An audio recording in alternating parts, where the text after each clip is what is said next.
we only do good. Is that the intention of tracking the board? I don't know.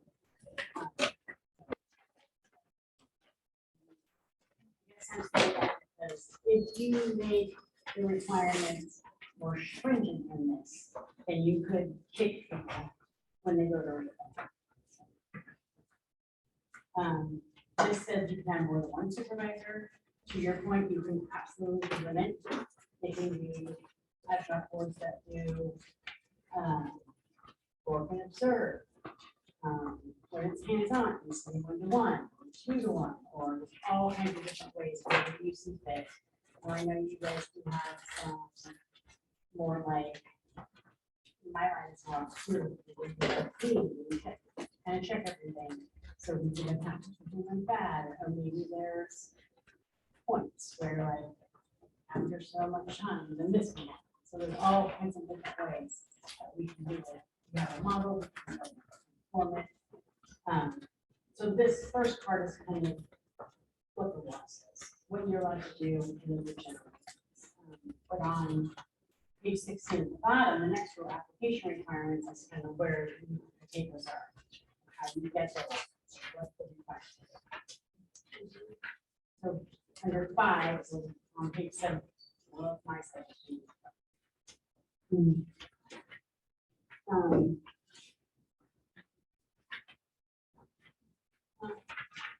Rule 0816 025 0110 number 5. Amber, that's on page 13. And if I could just, this is Carrie, if I could just remind everybody to kind of speak up. I know it's kind of hard, but. This is Deanna. I have a question. When you give the numbers, can you please give the number and then have the pause so I can find where we are on the page before you continue? This is Deanna. I have a question. When it says that a provisional, an interpreter with a provisional license will have a supervisor either on site or by video, are we saying that every encounter there must be an interpreter and a supervisor? Okay, good. Thank you. This is Amanda. I would argue against that as a rule. I mean, I think supervision can be off-site and at a different time. I looked at like the LPC requirements for supervision, so licensed professional counselors. And there's a thing about like 45 hours of direct client contact. You have to have 2 hours of supervision in the month, and one of them has to be one-on-one. Like there's some different criteria in there.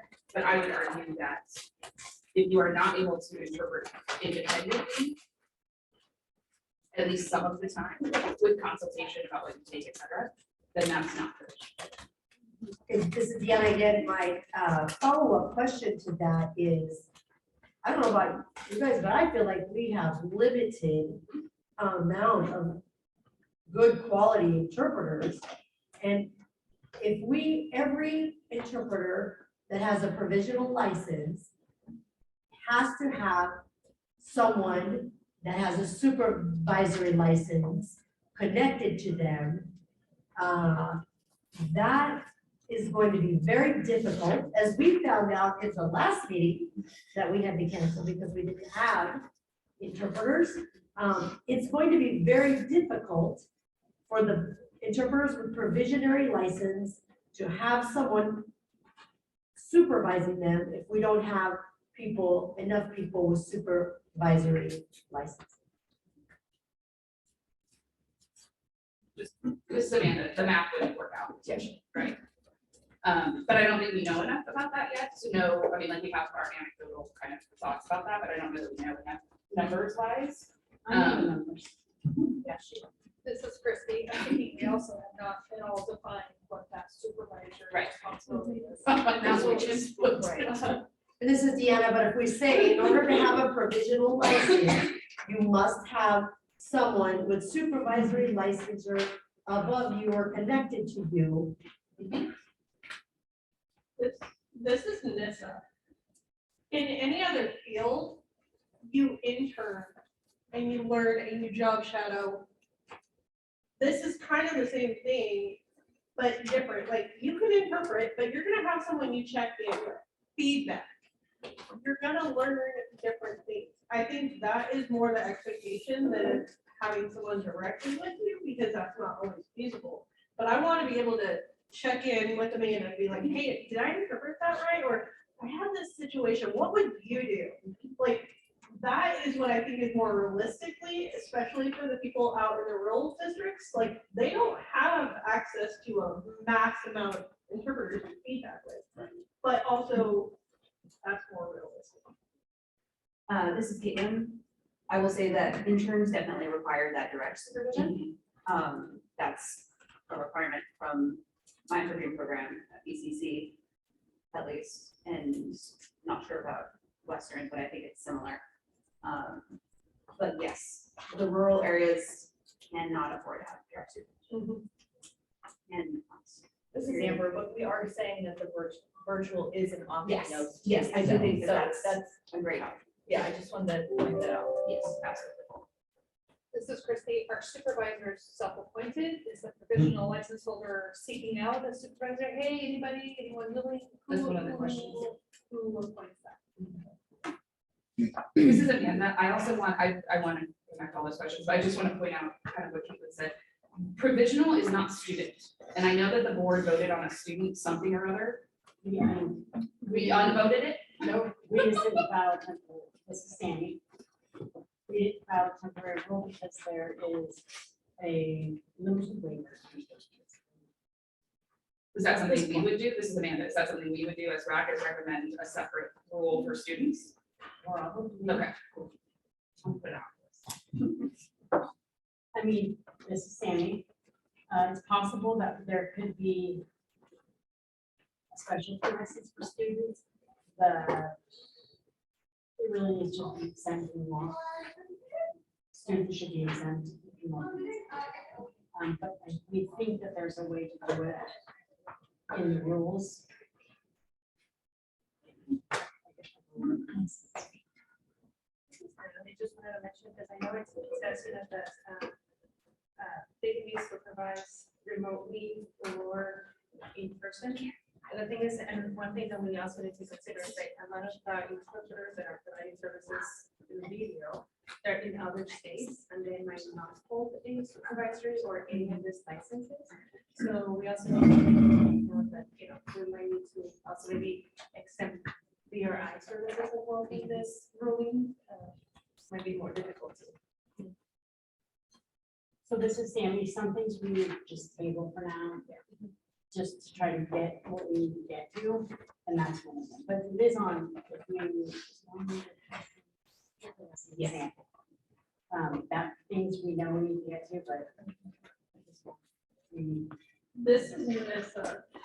I'm gonna just kind of push us to the question on number one.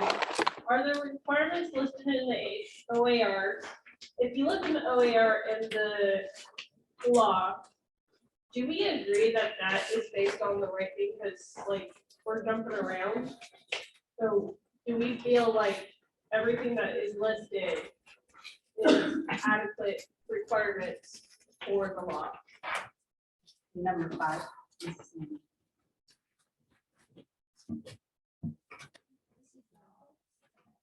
Is question 1, are the requirements listed in OA or blah, blah, blah appropriate? And I'm gonna say no. Because we've already. Do you mind repeating the question? I'm so sorry to interrupt. This is Nessa. So I only stated that because I felt like we were jumping all over and I know we have a lot to cover, so I was trying to get back to it. Are the requirements listed in the OAR? And so the OAR, I mean, like, are we agreeing that this is good on page 13 or no? This is Deanna. What are our requirements then that we want for provisional license? Why don't we start there? What do we want? Right. This is Sammy, you just want to start on the list, so you know what we've done here. So EIPA, secondary PSA, PSE 3.5 or above. This is Mel. I was gonna actually just say EIPA score of 3.9 or below. Because if you're a 4, you're a generalist 3.9. Yes. Or below. or below. Those are the numbers that, how that works with testing. That's the thing. Yeah. Okay. I agree with, this is Nissa, I agree with that. This is Deanna, so do we want to put bottom number in there? What is the minimum requirement for a provisional license? EIPA score? This is Sammy, so when you write licensing rules, it's baseline competence. So what's the lowest level?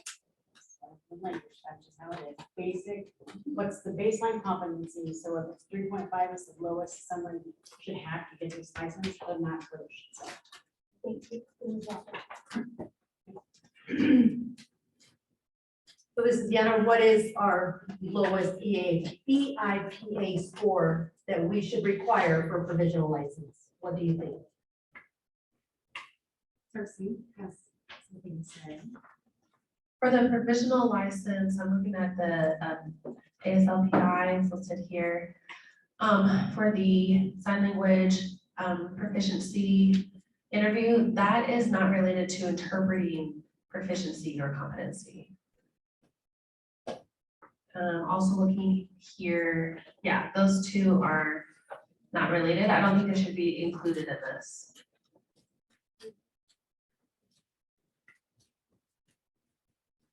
This is Mel. Samuel, Can we go back to the IPA?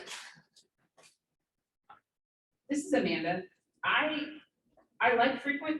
However, if this is gonna be provisional and this is like a entry working kind of place, I get that the law is 3.5 to work in an educational setting, but if we're taking BEI 2, and let me just state for whatever record is here, there have been no studies on the equivalence of any of these instruments to one another. But if we're gonna accept a BEI 2 or a BEI basic, is 3.5 still appropriate, or with 3.0? Well, this is Lori, and we apparently cannot use provisional licenses in education, so it doesn't matter. So we shouldn't have any IPAs there, this is Amanda? Well, This is Amber. I mean, that's not necessarily a bad idea because we are saying that you have all of these different options. If we're subjecting it to also include anything regarding the IPA, it's, I mean, you can leave it as an option, but all of these are choices. It says one of the following, one of any of these. So it doesn't have to be that you've taken the secondary EIPA and this and that, all of these things, pick one, right? This is Amanda, then I would argue, if we're gonna keep EIPA, it just needs to be EIPA 3.5 or above. No secondary PSC is just EIPA 3.5 or above. this is Mel. And Darcy, if deaf interpreters do not have their own specialty license, I believe having an ASLPI or a sign language proficiency score will get them a license and get them in to have a provisional license. I currently don't like that the provisional license then only limits interpreters to not medical, not educational, not legal. I'll table that for Amanda Smith's paper. Got it. But unless we get a deaf interpreter license, I don't see where we're catching deaf interpreters. Yeah. We can move with that. This is Amanda. This is Amanda. I concur with Darcy's statement about those two are not interpreting proficiencies, and there is no English language proficiency test that would qualify anyone to take it without any other stipulation. Deaf interpreters take the CASLI, the Center for Assessment of Sign Language Interpreting Generalist Knowledge exam, the same way that hearing interpreters take that test, so they would qualify under that one. This is Mel. I do not believe that deaf interpreters currently have the same potential and training to pass the COSLI. We do not have accredited training programs. We haven't identified alternative pathways for them to get their There is training. So this is Amanda. I think the rules need to be about criteria that has to do with interpreting. So if there is, an accredited program is not actually a thing for deaf interpreters. But that's not a thing. The deaf interpreters and hearing interpreters are eligible to take training in all kinds of different ways and different paths to get there. The language proficiency is insufficient in my mind to qualify someone to have a provisional license. They would need to have something additional, like Darcy mentioned earlier, this idea of, ethics training hours or professional practice kinds of training hours, supervision, which would come with the provisional license, that sort of thing. But as standalone criteria, they are insufficient. This is Deanna, where would they get those ethics hours and things like that? I mean, There are workshops, trainings, supervision groups that they could be a part of, mentorship, traditional classroom hours. so I think we would need to add in those resources for the interpreters to be able to find those. But are we in agreement then the EIPA level minimum requirement for provisional license should be 3.5? And then we add on to that for the language, the interpreting capacity, capabilities. So this is Sammy. At this point, these are all or da. What you could do is you could take the sign language interpreter performance interview and sign language and move it by itself. And this is another pathway, and you have to take 6 hours of ethics and or purple wells and that, whatever you decide. It doesn't have to be this way.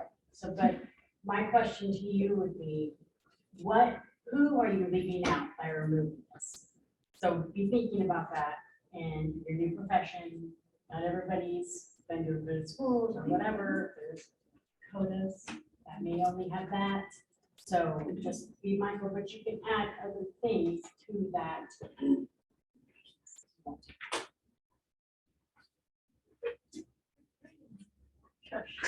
This is Nissa here. I'm gonna reiterate off of what you just said about CODIS. Like, yeah, I probably would score a 4 or above. That's fine. But me right now, walking into the interpreting field, I do not qualify at all. I would need all of the extra hours of training. So if we're gonna leave that even in the licensing, we have to make it a separate thing and add on to that, because I do not qualify, and I can straight up say, like, walking into a medical setting, I might know a lot because I used to be a medical assistant, but I still do not qualify. This is Amanda. The thing I would say about making an alternative pathway, kind of like you were saying, Sammy, is that it then needs to apply to everyone as well. So I could either have taken the CASLI written test, or I score well on an ASLPI and take 6 hours of ethics training. As a hearing interpreter, a deaf interpreter, a CODA interpreter, any interpreter could take either of those pathways, right? So, and I just want to say that needs to be true for everyone who is there. I'm not speaking directly to you, Sammy. You look really confused. It's not about you. I'm just saying, like, I don't think that if a signer who is hearing takes the ASLPI and passes with a 4.0 or above and takes a 6-hour ethics training, we would think like, yeah, give them a license. Yeah. But we would for someone else, and that doesn't feel, that's, Oh, no. yeah. you can't So unless it would you- need to apply equally to everyone. Yeah. And I'm cool with an alternate Do pathway, you absolutely. mean- This is Sammy. Do you mean like hearing interpreter has it one way and a deaf one has another provisional license? This is Amanda, that's what I don't want. Okay, yeah. I want it to be the same for all kinds of interpreters. Oh, okay. This is Mel. We love each other. We do, And we are for going to reals. disagree. Yeah, it's fine. I think there needs to be a deaf interpreter specialty license. Yeah, we know. Exactly. On the list, girl. Add to the list, Yeah. She has her own list. I do. So this is Deanna. I think I do agree with Mel on this. I'm sorry, Amanda, about a deaf interpreter needs a specialty license. I don't have However, apologies, just. However, let's go to this provisional license. Let's move on. What does an ASL interpreter applying for a provisional license need? RID certification, number one? No. Okay. And a score of 3.5 on the EIAP. This is, man, I do think that this is a philosophical point that we do kind of need to understand though, because if we're gonna have a deaf interpreter license as a separate thing than a certified deaf interpreter, that's one thing, in which case this provisional license needs to apply to deaf and hearing interpreters altogether, all of them, all at once. Yeah. Regardless of the specialty or not, we don't even have to disagree about that. We couldn't agree about that, right? So, yes, so the provisional. Okay, I just wanted to clarify that, that's all. So this is Sammy. One thing you could do is you would just give them all of the options. So Yeah. you could come through EIPA, you could come through Already written. the written interview and do your ethics course. You could do whatever the deaf interpreters have as a qualification, different pathways to do it, and you get a pick where you fall. Mhm. So so to your point is you could do it that way. This is Mel.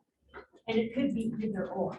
I will just say, if you look at the list in general of qualifications and credentials and testing that's available for hearing privileged interpreters who can access formal training, there's a list of 15 or 20. There's a list of 3 for deaf interpreters. It's really different. So for me, if this interpreter, a deaf interpreter, becomes certified, they fall into the crop of certified interpreters. Right? They are now a certified interpreter, certified deaf interpreter, and they follow the licensure path like everybody else, because they're certified generalist, medical, legal, supervisory. Potentially. Maybe. But a specialty deaf interpreter license addresses the inequities in training for our deaf interpreters in the field and how they approach learning. Can I, this is Sammy, can I ask you this? Would you want a special deaf interpreter's license that's here and the provisional deaf interpreter's license that's here? Like where you are where it's graduated, just like this is, or would you just want to start from the highest level? It's all you can. This is NISA. I would suggest one. This is Darcy. So I would suggest keeping 2 separate things, keeping the provisional and having all those assessments and everything taken out, and then also having the provisional license for just deaf interpreters. I feel like that does need to be separated out. I just want to be, it needs to have something clear for just deaf interpreters that are wanting to become certified interpreters. This is Sammy as provisional. Yes. So we're just talking about provision. Correct. Okay, tell me what those qualifications look like. What are the deaf interpreter and provisional people's qualifications? What do we for them to be provisional license? Okay, hold on. Let me find my notes.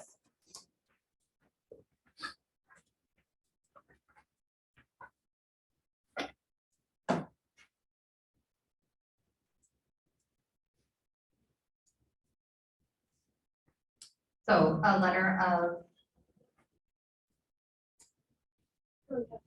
the code of ethics of attesting to that you are following the code of ethics, maybe a letter from another interpreter who recognizes and supports this new interpreter and is able to mentor them. And maybe an SLPI, maybe include the SLPI. Just kind of keep it simple for the provisional license for the deaf interpreter. How do you guys feel about that addition? This is, the language assessments are still not interpreting related.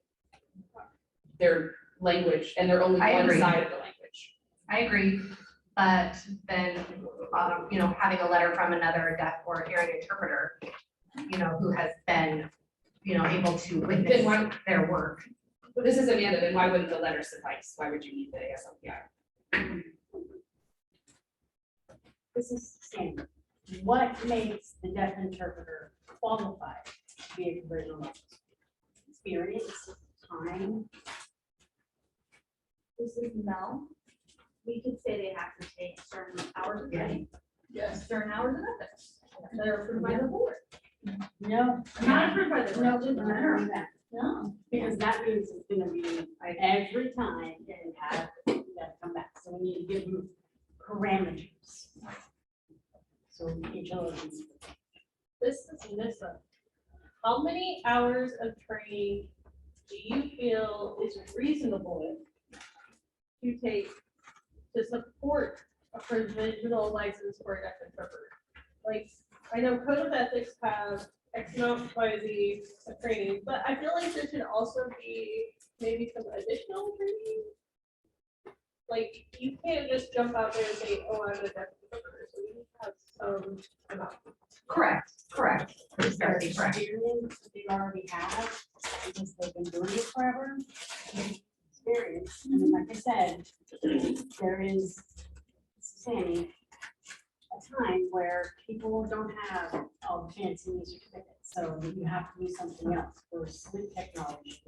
They have like an online learning you can do, and it's 7 modules, so that's, we do that, it's not fancy or anything like that, but it gets them into training, it gets them under supervision. This is Mel, I like that. I'm just staying off of what I've witnessed recently. I think we had one deaf interpreter training in the West Coast that included Oregon as part of Vancouver, Washington, 7 years ago. I don't remember when we were working in the town, but that was the initial training I got. Our newest certified deaf interpreter, Susan, is certified. I believe it was 7 years ago. It was 7 years. That was the initial training that they just got certified from. So that was the length of time it took a deaf practitioner who really dedicated their whole time, and have a secondary job to it. It's much longer. It takes much longer for people who are also working 2 or 3 jobs. So just creating that pathway. And then I had a deaf interpreter training at It does ECC. take much longer. I had a deaf interpreter training maybe 3 months ago. And of the 4 deaf interpreters that are brand new, 2 of them are now currently working at Clark Community College and PCC. And that training was 6 hours in person and 3 hours remote. And that gave them like a baseline to just start practicing with a mentor that they're talking to every week. So, I mean, that's just a framework of what I'm seeing right now. That's what I'm putting As as a mentor, as a senior supervisor, can we call them the same thing? Or do I need to define something special? This is Miss, I like the word mentor because that translates better in the ASL community. Supervisor means, oh, I'm being managed or bossed by. Mentor means support and brought alongside, so I prefer the terminology mentor. This is standing, something you supervise, what we can call means mentoring. this somewhere. Other things. So this is Amanda. I like the idea of like getting in the door. I would argue that the letter, again, it's gonna get messy because whose letter carries the weight. But I like the idea of community members saying, this is a person who, you know, is on this path and doing this thing, rather than having the illusion of an assessment that's available to deaf interpreters, but doesn't actually measure any interpreting. So I'd rather have the language assessments gone and use a letter to attest to qualifications, experience, et cetera, et cetera. It's the same, you've got to have a supervisor who's going to be supervising. Exactly, Supervisor is exactly, exactly. already- No. This is different. Supervisor isn't. No. Sorry. I'm trying to follow. So I got So it. because a provisional person has a supervisor, right, whether they're deaf or hearing or anything else. doesn't matter. I'm not sure what else there is. All right, this is Nissa. So we're gonna put it in, a deaf interpreter is mentored by someone with a supervisor license. and qualifies if they've done X amount of code of ethics, letters of support, obviously from someone who holds a supervisor license in community. Yes, no? This is Sammy, I don't know why that would be significant. You already have a supervisor to supervise. Because then you have parameters around what's the letter, what does it need to say, how many need to say it. Are there check marks, boxes that need to be checked in the letter? It's when you have a supervisor. That's too much, we should. So this is Amanda, so you're saying it should just be X hours in ethics? Or X hours in interpreting and ethics, or something like that? I'm assuming, but I do want to make sure that we're detailing this, when we're saying who the supervisor is for said provisional licensed deaf interpreter, is their supervisory licensed supervisor also deaf, or are they hearing? I just want to make sure that we're writing that in. We haven't got that far. This is Okay. Sammy. We haven't even got past the original provision. Just want to bring that back. Happy to keep bouncing around, but we're not getting very far. Let's keep moving. So we did get to the EIPA 3.5 or above. We got that, and we almost got the ASLPI and SLPIA. So we maybe ethics, but we didn't. And then we moved on to that. So this is Amanda. I'm gonna go parliamentarian. I moved to strike American Sign Language Proficiency Interview and Sign Language Proficiency Interview from being a qualification to be provisional. And would add wording around, we're gonna have to crowdsource number of hours, but. This is Sammy. Are we doing moving and motions? Because that's a whole nother thing. No, I didn't mean to actually enact that. So I want to be clear. Withdrawn. Here's another thing, is if half of you want it in, half of you don't, we can give the board vote. So I'm not actually moving, sorry. I was just trying to say. Sorry. Does everybody want to strike those two? This member, I cannot. I think that there is some weight to the ASL performance interview, and that's why it became a requirement for medical interpreters in the first place in the last legislative session. And especially at this level, when we're talking about professional licensing, I understand that it doesn't have direct application specifically to interpreting, and I get that. I'm wondering if it might have more weight if instead we say that you have the Center for Assessment of Sign Language Interpreting Generalist Knowledge Exam, so the CASI exam, and the proficiency interview, whether that's the ASL or the sign language proficiency interview in tandem, that you need to have both of those. Because now we're at least seeing people who are coming out of ITPs or coming out of bachelor's degree programs, et cetera, who are showing, yes, I do, and I'm speaking specifically for hearing interpreters, I want to make that clear. Because that's something that needs to be addressed too. I don't want to, go ahead. So this is Amanda. If we're gonna go down that road, we need an English proficiency test as well. If we're gonna have CASI written English proficiency and ASL proficiency for all interpreters. And this is Belle. I'm thinking of a new graduate from a community college or a bachelor's degree program. And then adding in the generalist exam fee cost and this test as well.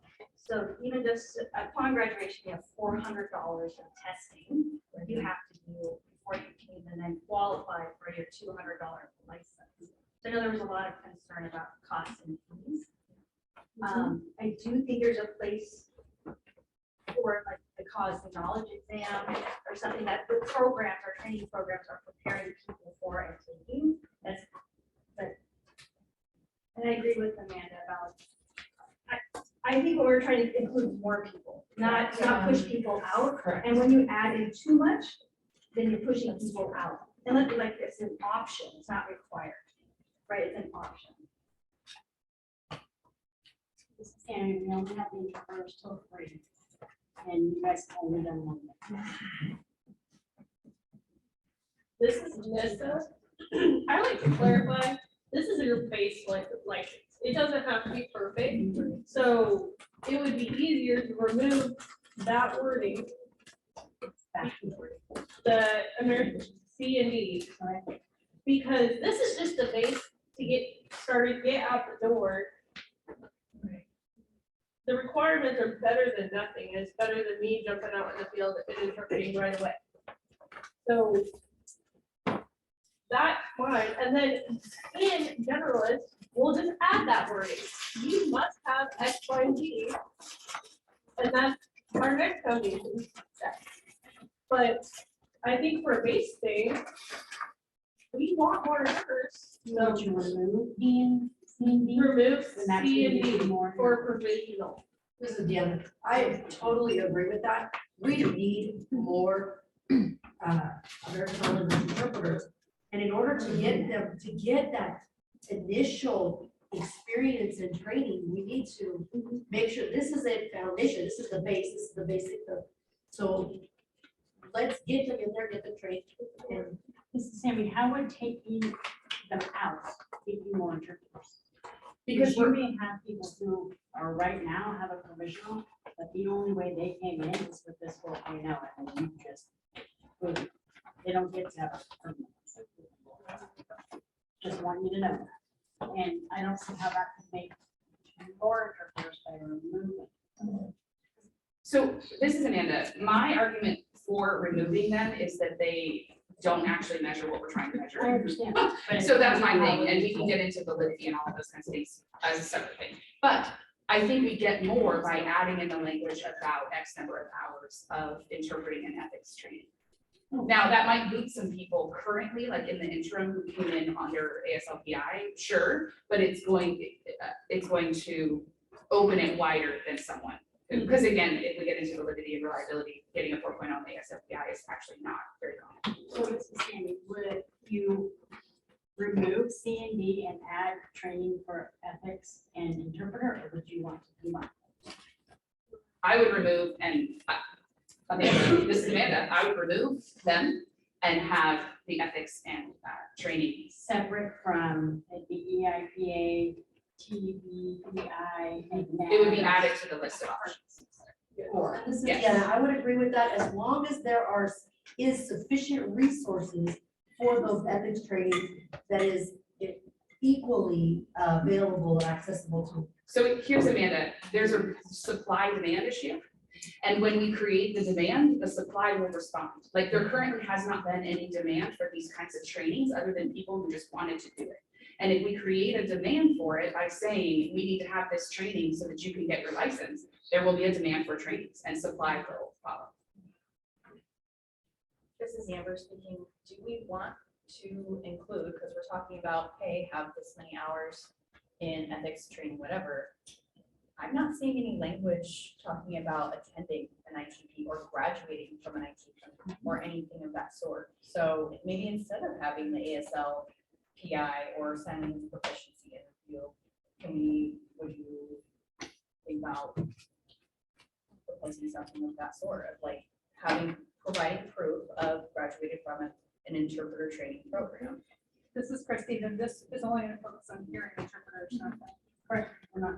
Well, this is Deanna, so the Oregon Health Authority has required, before this came up, they were requiring ASL interpreters to do the 60-hour interpreter training. And would that not qualify for what? Amber said, This is Amber. I think what you're referring to, are you talking about the OHA's 60-hour training? Yeah, because it's- Specifically for medical specialized interpreters, so that's it. well, interpreter trainers, okay, you said interpreter training, right? So would that not qualify for one of them? I mean, For one of what? for one of the licensures for interpreter training? That's exactly what I'm saying, Right. yeah. That's what I was asking. This is Amanda. The wording isn't there, but we're checking right now. I think to sit for the CASLI exam, you have to have a bachelor's degree or an associate's degree or something to that effect. So I think it's a bit. Is it not? This is Caitlin. I took the CASLI knowledge exam while I was in my ITP. Because you can prove anything.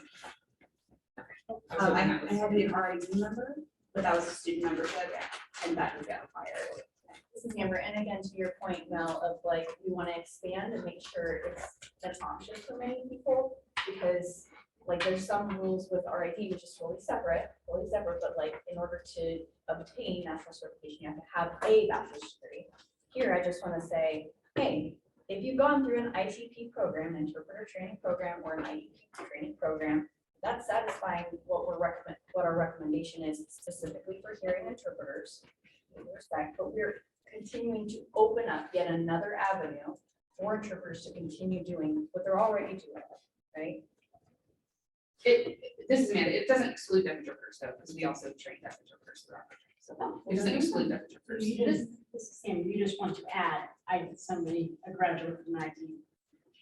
Are they a bachelor's degree? This is the statement proof of, because you can get the Completion of an interpreter completion education. of an interpreter education program or ITP program. Is there parameters around that, or is, if I go to There's a Bell's lot of- house and she goes to a program, is it a program? This is Lori. I'm a little bit worried that if we're including that under a must, that we are now getting to the. No, okay, but at the top it says must. Or must, but you can add or that. Submit proof We of can add holding more. a credential, Okay. sorry, this is Sam version. Okay. Submit proof of holding a credential from one of the following. So that I would just just be added. feel like we're getting close to, this is a generalist description Oh, I see what you're saying. as well as, I mean, this is supposed to be easier than the generalist description, right? One moment for the interpreter switch.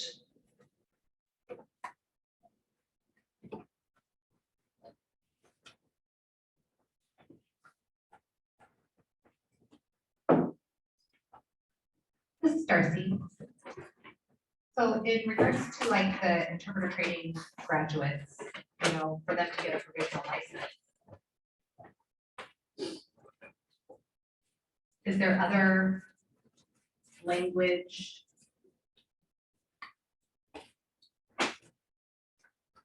Hold on for the interpreter.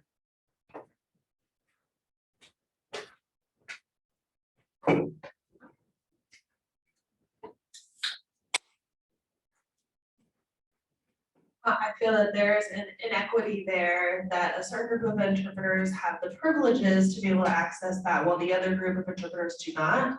And as I'm seeing the conversation around the room, this is a great discussion, but the interpreters that graduate from those programs, and they already have intern hours that they've earned at some point, for example. Now, for deaf interpreters, where's the training programs, where's the opportunities for them nationwide? You know, maybe on the East Coast, they might have something, but not on the West Coast.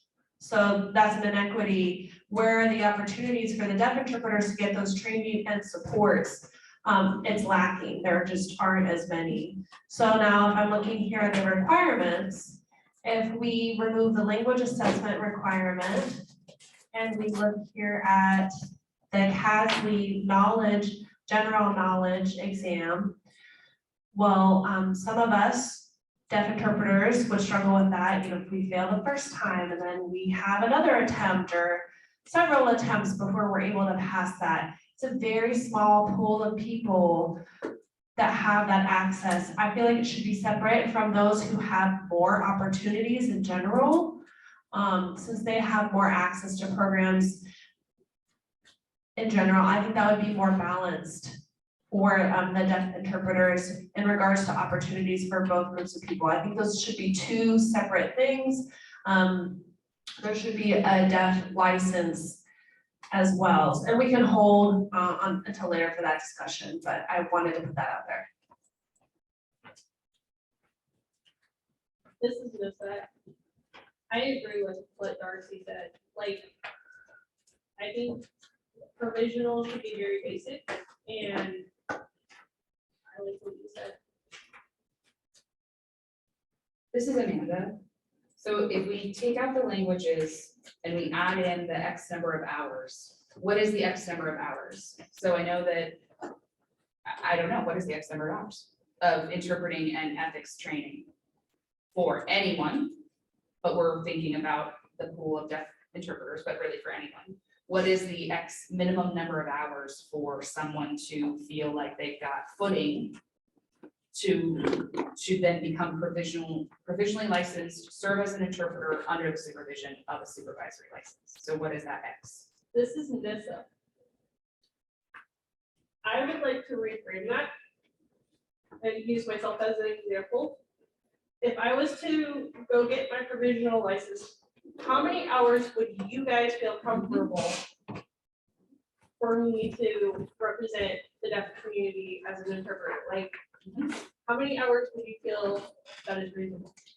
So Deanna, and I think you, the clave, the word there is new interpreter, right?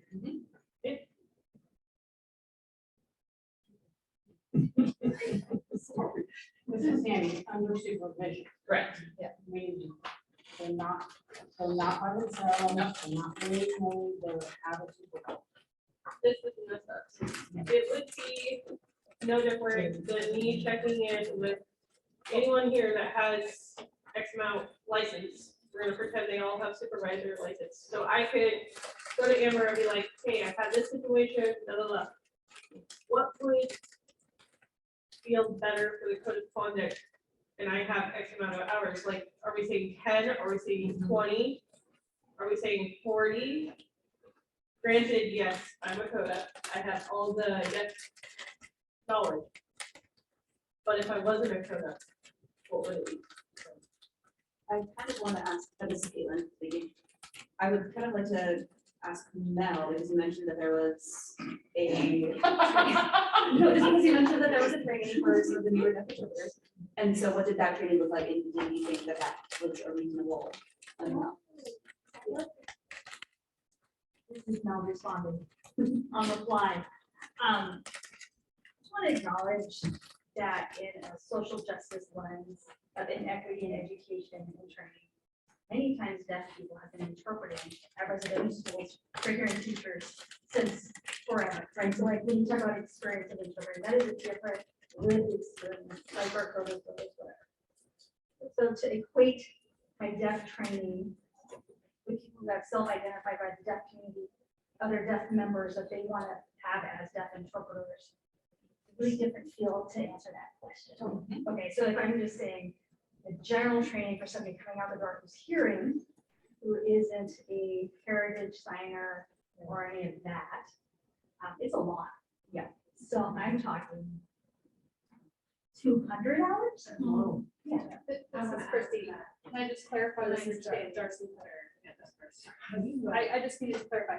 We're saying they need to have these hours by the time they fill out the paperwork to apply for the license. So we have to remember, they have maybe not been supervised yet. They will be. They will be, but they need the hours to apply for the license. So how are they gonna get the hours prior to like, sorry for By June 8th. You're right. This is not to clarify, we're talking training hours. I'm not talking hands and air hours. Right. I'm talking about an ethical module or a training something. You still need the ethics and training. 200 hours, where are they getting that? Either it's through an interpreter training program or an alternative pathway. This is NISA. I'm gonna pick on Darcy just for a little bit. If I was to interpret for you, not being a CODA, what comfort level would you prefer me to come in, just baseline, to have behind my belt? Like, this is the community we're serving. We're serving the deaf community. But we also need to represent a standard. Okay, well, what would you feel comfortable with me coming in? Obviously, you're gonna want me to know HIPAA. Are you talking about for hearing interpreters? Yes, they're the interpreters. The minimum requirement? Right, I mean, That's a obviously, great you're question. gonna want me to keep, So I would say there are many interpreters that, they can sign. They're maybe, they can sign pretty well, but their voicing skills suck. And so with the supervisory, once they graduate, I feel like they don't have maybe the opportunity for voicing. They don't have They don't have any way to really gain that experience with voicing and have anybody helping them out, you know, and so there's other, you know, there's other interpreters that don't have that option. So. So exactly, you know, I'd have to think about that for a minute to know exact. So this is Amanda. So minimum qualifications to get a provisional license, which is your start of saying, I have some training, I have some interest, I have some knowledge that I want to contribute to this field, provisionally under supervision. I would say these things, or I'm gonna just put out there 10 hours of interpreting / ethics training that I'm sure you're gonna ask us to define, and we can deal with that. But it's to get in the door, and for the idea of before June 8th, a lot of these people have taken training. Yeah. They already have training. They have it either transcripted or certificate of completion or something to that effect, right? So 10 hours is what I'm gonna say. And I'm just making that up because it's a place to start. So. And this is Christine, I might suggest 12 hours, only because the EIPA requires these hours. There is we 12 go. hours. Beautiful, beautiful. So this is NISA. I want to clarify, we're removing C and D, and we're putting 12 hours of training, right?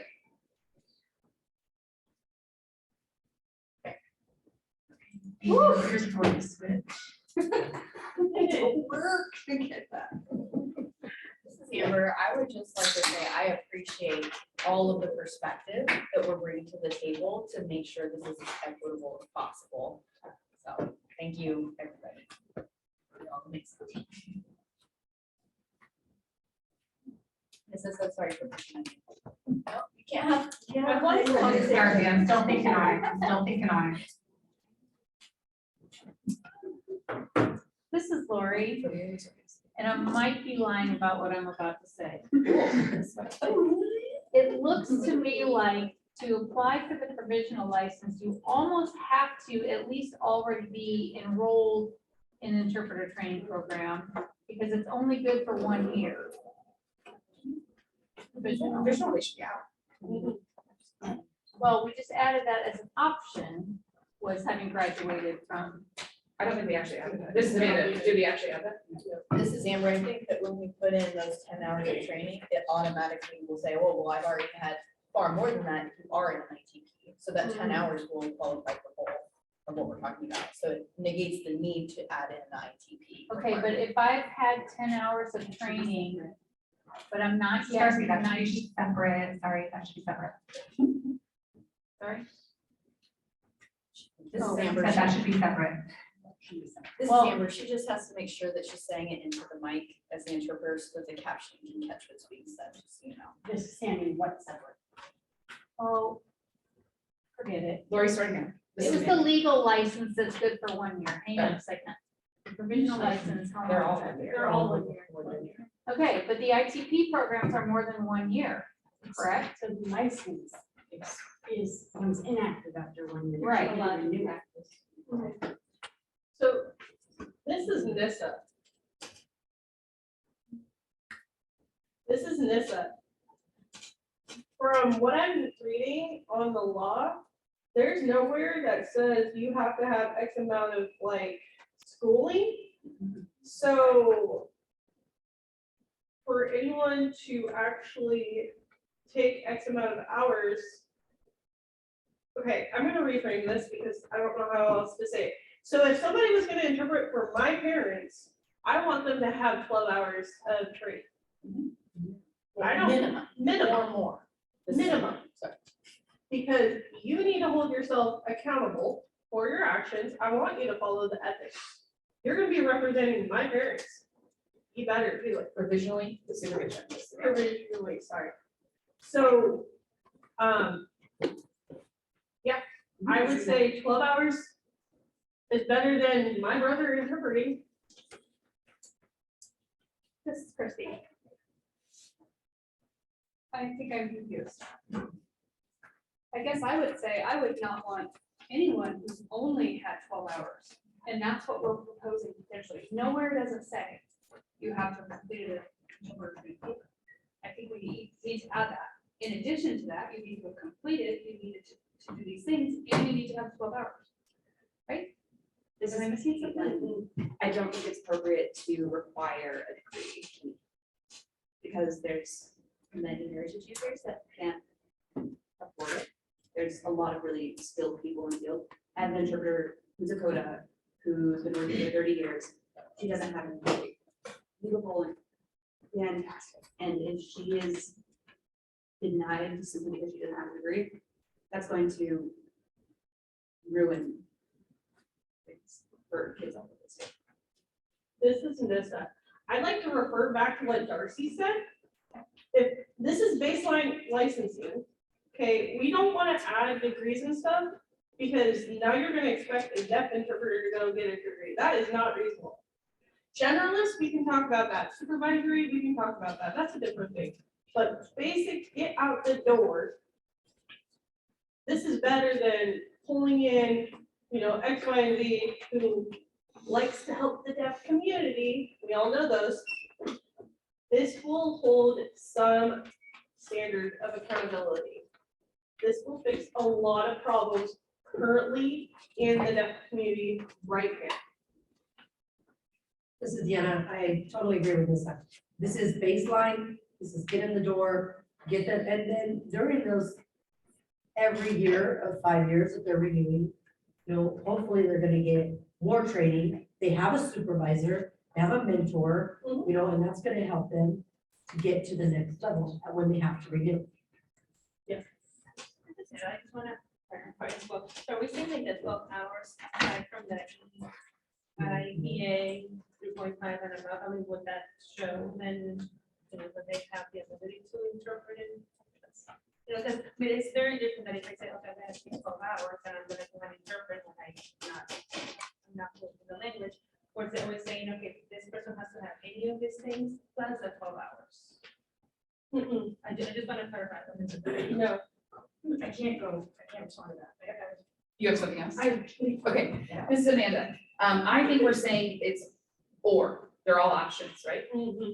So you can demonstrate that you have, you can demonstrate you can qualify for a provisional license by having taken any of these tests, and passing them, I'm assuming. Because actually, now that I look at it, the Center for Assessment of Sign Language Interpretation Generalist Knowledge Exam doesn't indicate you have to have passed it, you just have to have taken it. So I think we should probably say they have to pass it. Yes. Sandy, you read that, right? What? No, we're talking about something else. She don't. Not the written part. We didn't strike the written yet. Oh, When they're I talking thought you this said one. that. The language you want to struck, right? Right. So, or, Self-identify. this is where you're Amanda, talking. or, the 12 hours of interpreting ethics training. This To work provisionally under supervision, that was still Amanda. This is Mel. I also just want to acknowledge that there's systems at work. So once a provisional licensed interpreter has a license, doors to interpret for a protected class of individuals under the APA will be at play. Right? And some people may or may not understand the difference of a provisionally licensed provider versus a generalist license. So they're gonna say, are you licensed? Provisional person's gonna say yes. So there's a checks and balance I want to make sure that we keep on the table to adhere to that. Because of course, I don't want anybody with just 12 hours of training saying they can provide any type of interpreting. And there's restrictions. So like either the restrictions are on the setting or we add in a little bit more robust training piece or there's something there. And I understand the supervision is there, but again, there's gonna be a gap of when things pass and when things happen. Then we have to ensure that people are still protected and getting a high quality of services. Even if we are heritage users and such, we still are trying to raise the bar and make sure the services are being provided in a way that protects. This is Deanna, and I will say that I have utmost respect for ASL interpreters and recognizing their limitations and boundaries. We work with many interpreters and they are almost, I can't think of anyone that has not said to me, that is outside my boundary or my scope. And this is where and so I think that part of the responsibility falls on the interpreter themselves and This is Mel, and I would respond with, because those interpreters have gone through a training, right? And know how to self-assess in and out of settings, whereas some people might not have had that guidance and training. And so yes, there's places for everybody, but I want to make sure we catch them in a responsible manner. This is Amanda. I also just want to say, again, having a licensure means it's going to be better than what is current. In the sense where anyone can call themselves an interpreter, right? So at least we're putting some parameters and they're gonna be messy and we're gonna have to work them out as we go. And I think those are well stated. This is Nissa. Under the law, it says that you have to demonstrate compliance with the Code of Professional Conduct by RID. Hello, that kind of solves all of it. And this is a learner's permit. I can get in the car and drive without a license. Yeah, I can totally do that. This is gonna help regulate some of the issues that we're having right now. So it can be a basic learner's permit.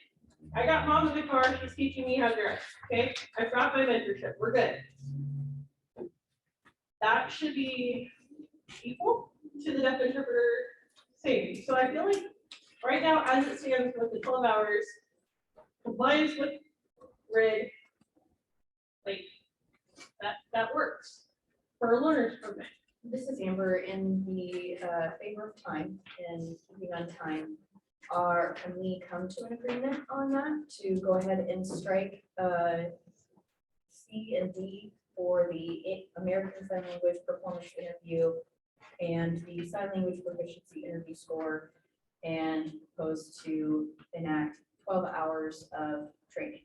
This is Christie. I'd like to propose one more thing. We're gonna take out the secondary, and just say, yeah. Thank you. And also to Amanda's point, this is Amber, to Amanda's point as well, to make sure that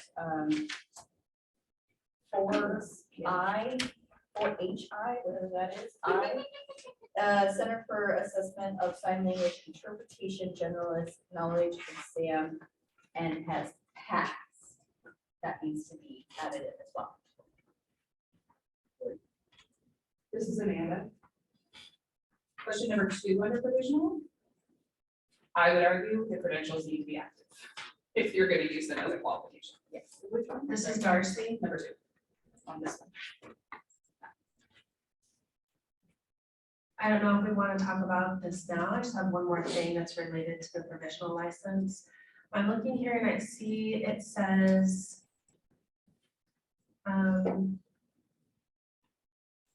it's required that the individual who provides or who has that provisional license must be supervised by sign language interpreter with that supervisory license. Does that also apply to deaf interpreters as well? Because that would mean there'd be no opportunities for that. Sometimes you might be paired up with a generalist licensed interpreter for different settings, medical, legal, general interpreting and whatnot. So, some of them are new that you're paired with, as opposed to a seasoned interpreter or a heritage language user. So I'm wondering if we could take a look at that maybe we could move that over as a different requirement for the deaf specialty licensure. That's something I wanted to add into the conversation. This is Amanda. I think the requirement is the same and the supervision is the same, remote or in person, but it's not while you're working. So if you are paired with Mel to interpret something together, you could go to Edwin for supervision. It's not that Mel is your supervisor because you worked together. So we haven't gotten the supervision or supervisory, but like if you have to have a certain number of supervision hours with the supervisory person about your work, not during your work. Yeah. So I think it applies to deaf interpreters the same as hearing interpreters. Okay, that clears it up. Okay. Thank you. This is Sammy. I didn't hear the last part. You said has to pass the Center for Assessment, that, and then you said something that I didn't get. This is Amanda. So the question number 2 on your packet says, if so, does the credential need to be active? I do think they need to be active credentials to qualify for a license. Except Mel doesn't agree. I mean, this is Sammy, is there an EIDA active credential? Yeah. And is there? You pass it, you have it. Yeah, you have it. Actually, passing it, and having an active credential are different. Okay, well then explain. Explain what. Well, in my grid, you have to be an active member. Oh, I see. So usually active means a membership. Yeah, this is Lori. For the EIPA, once you've taken it, you have it. There's no active in it. Okay, so that would not. Okay. Okay, thank you. So this is Mel. This is Caitlin. So, correct, EIPA, you pass it and you're done. However, under current, or, I believe, OED, I'm not sure. It's all very confusing. Educational interpreters are required to have 12 hours of professional development every year. That's what I would consider having your credential being active. So you pass the test and then you sit for hours. Yes, I'm just saying that that's the closest thing you have to the EIPA credential being active. Kind of be active. You just have a certification. It's not a certification. It is only an assessment. Can't Okay. be an education. Sorry, who's going, who's saying what? This is Chrissy. To restate, when you take the EIPA, you pass. Passing score, you never need to take it again.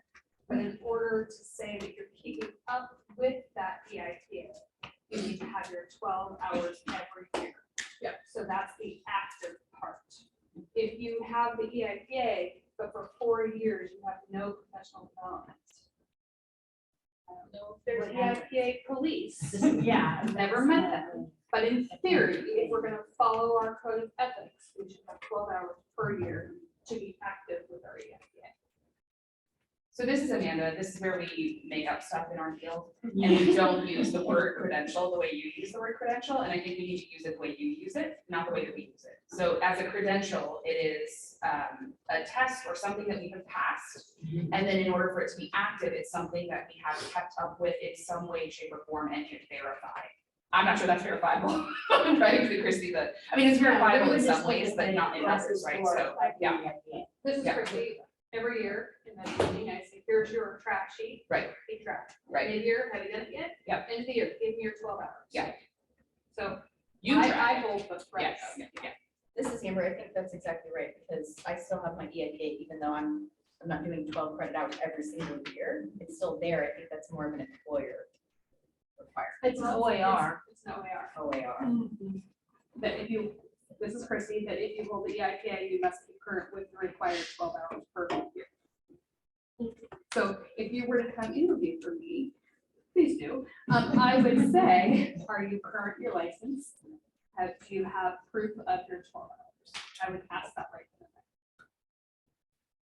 So this is Deanna. Are we saying that we want to add that, in order for the EIPA assessment to be valid every year when they renew their provisional license, they must show proof of that 12 additional hours. So that's I love it. renewal. This is Sammy, that's renewal. We're not even past getting them a license.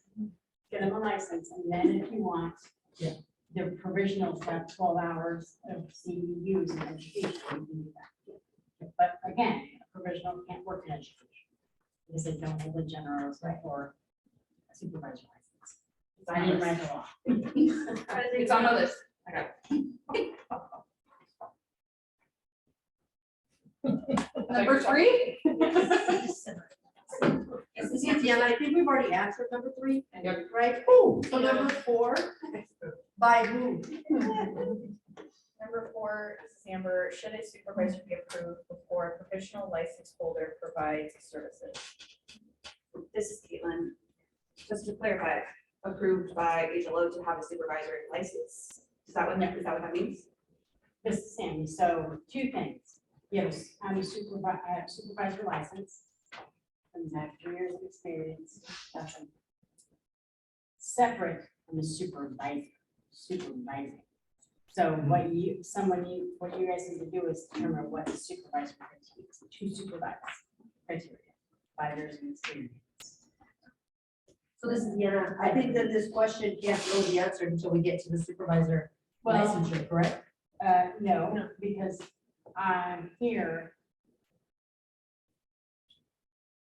In other programs, what happens is you put down who your supervisor is, and the supervisor usually signs something, or there's a form, whatever.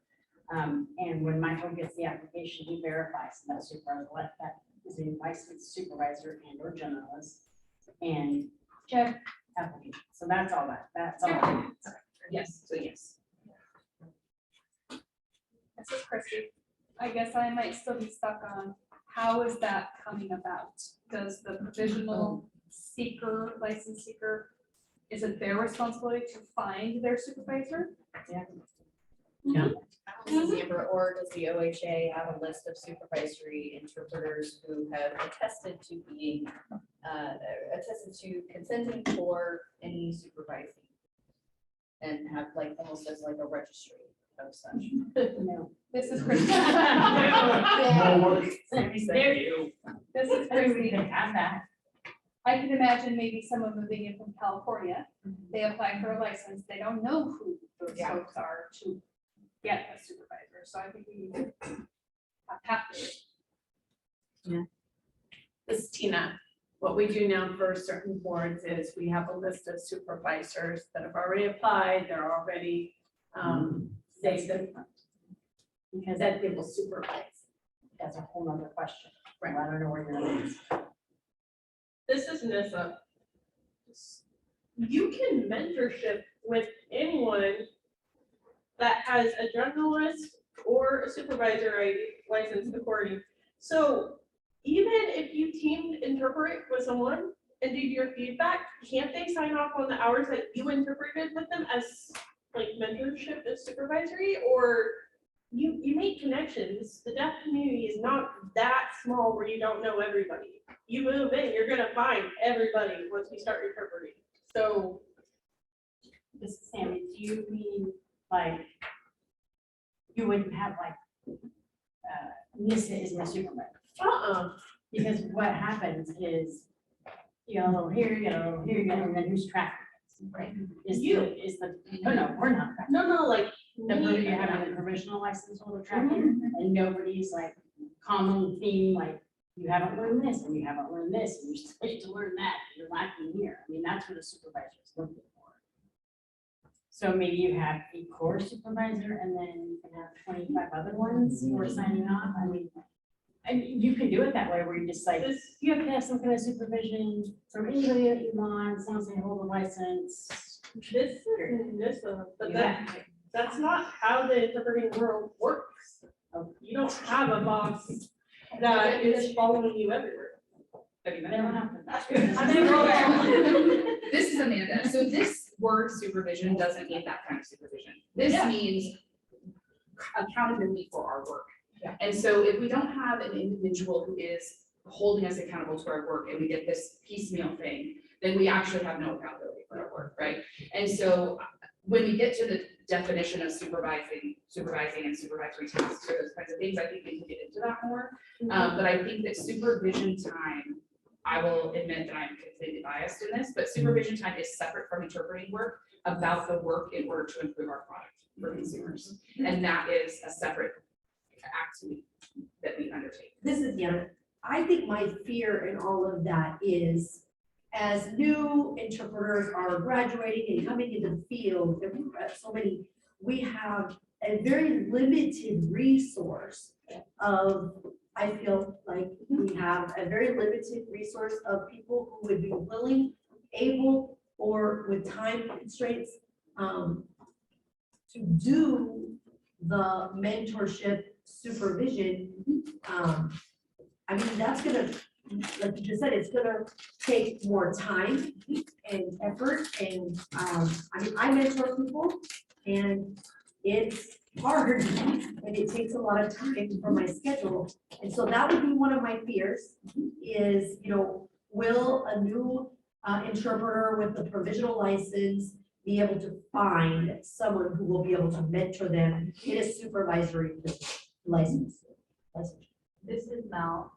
I would say currently, the gap from graduation to your new interpreter with no structure is making that process to certification longer. And by having a structured, concentrated, intentional supervision, that's going to actually shorten the time to get them certified and scaffold and build them up. Inherent in the process is working for an educational school district, PCC, a hospital, where they have built-in supervision that's part of their paid time. Mel, will you go back and say your last two sentences again, please? Dude, I'm brilliant in the moment. Built in to education, hospital. Like a lot of settings, like school districts, PCC, hospitals, can build in supervision as part of their paid time to be an employee. That will get them those hours. So there's an incentive for new graduates to work in those settings, get that intense supervision. So it's a system, everything is a system, and where we're impacting it. Amber, the other part that I'd like to mention too is how are we wanting to write this to become measurable? Do we want it to become measurable? How is the reporting happening? The measurable part for me is also a concern because there's no way to currently. This is Caitlin speaking. My other concern is in rural settings, there is not enough supervisors to be able to give that hands-on feedback. And how are those interpreters, if we are able to find one, how would they be paid? Would the professional licensee be paid, or is the supervisor just giving up their own money out of the goodness of their heart? Which is great, but not always feasible for everybody. So this is Amanda, and I'll concur with Mel's system analogy and kind of address these. Like it is an expectation of our profession to have continuing education units. Why couldn't those be supervision sessions? Why couldn't those be, right? So they're already built in, and we also are accustomed in some instances to paying for CPUs. So why wouldn't we also pay for those things? I also think that we flipped our, let's start with the easy one. And then we're now talking about, it seems like we just want to talk about anything that is not in front of Sammy's face on that page. We just want to be wherever she is. So I think when we define that in the supervisory place, these are really great things to put in there, right? And I also think it's a supply demand thing, right? Like, so we're either setting minimum qualifications to get a license so that we can protect consumers and practitioners, and we're going to deal with the messiness that comes with that, or we don't have a license. We don't have qualifications. This is Nissa. Anything's better than what we got now. This is Tina, and number 5, you answered just talking, it would be in direct supervision. Yes. This is Amanda. I was going to say, Caitlin, to yours, of the remote supervision is what I think we need. And I can tell you, I'm interested in that for rural interpreters specifically. So I think that's one of the avenues. So then, Natalie. Oh, I'm sorry, Natalie. No, you're good. Sorry. Yeah, so this is Natalie, that's what I was just gonna say, is that, this is a provisional license, so, if they just have a provisional license, they can use it for general, situations, not medical, not legal. In order for them to do medical legal, they have to have specific certifications, so like, if they have a provisional license, and then they also are able to get their medical, for instance, then if they work with with an agency, maybe that agency can then help them look for someone that is a supervisor, that can then provide a mentorship. If they're working illegal, then that person can help, connect them, Absolutely. I feel like if they just have a provisional, that might not have a lot of, they might have to work with maybe bridges, but they can provide, in that level. Sure. Then other levels, I feel like organizations like see or that's gonna help, we can then connect them with other people that can mentor. Great. Yeah. So I feel like This is Darcy.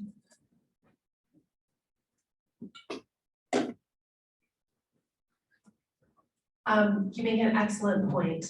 For example, like medical or legal, either of those, for deaf interpreters to be able to enter into that specialty, they would have to work with a hearing interpreter, maybe a deaf interpreter.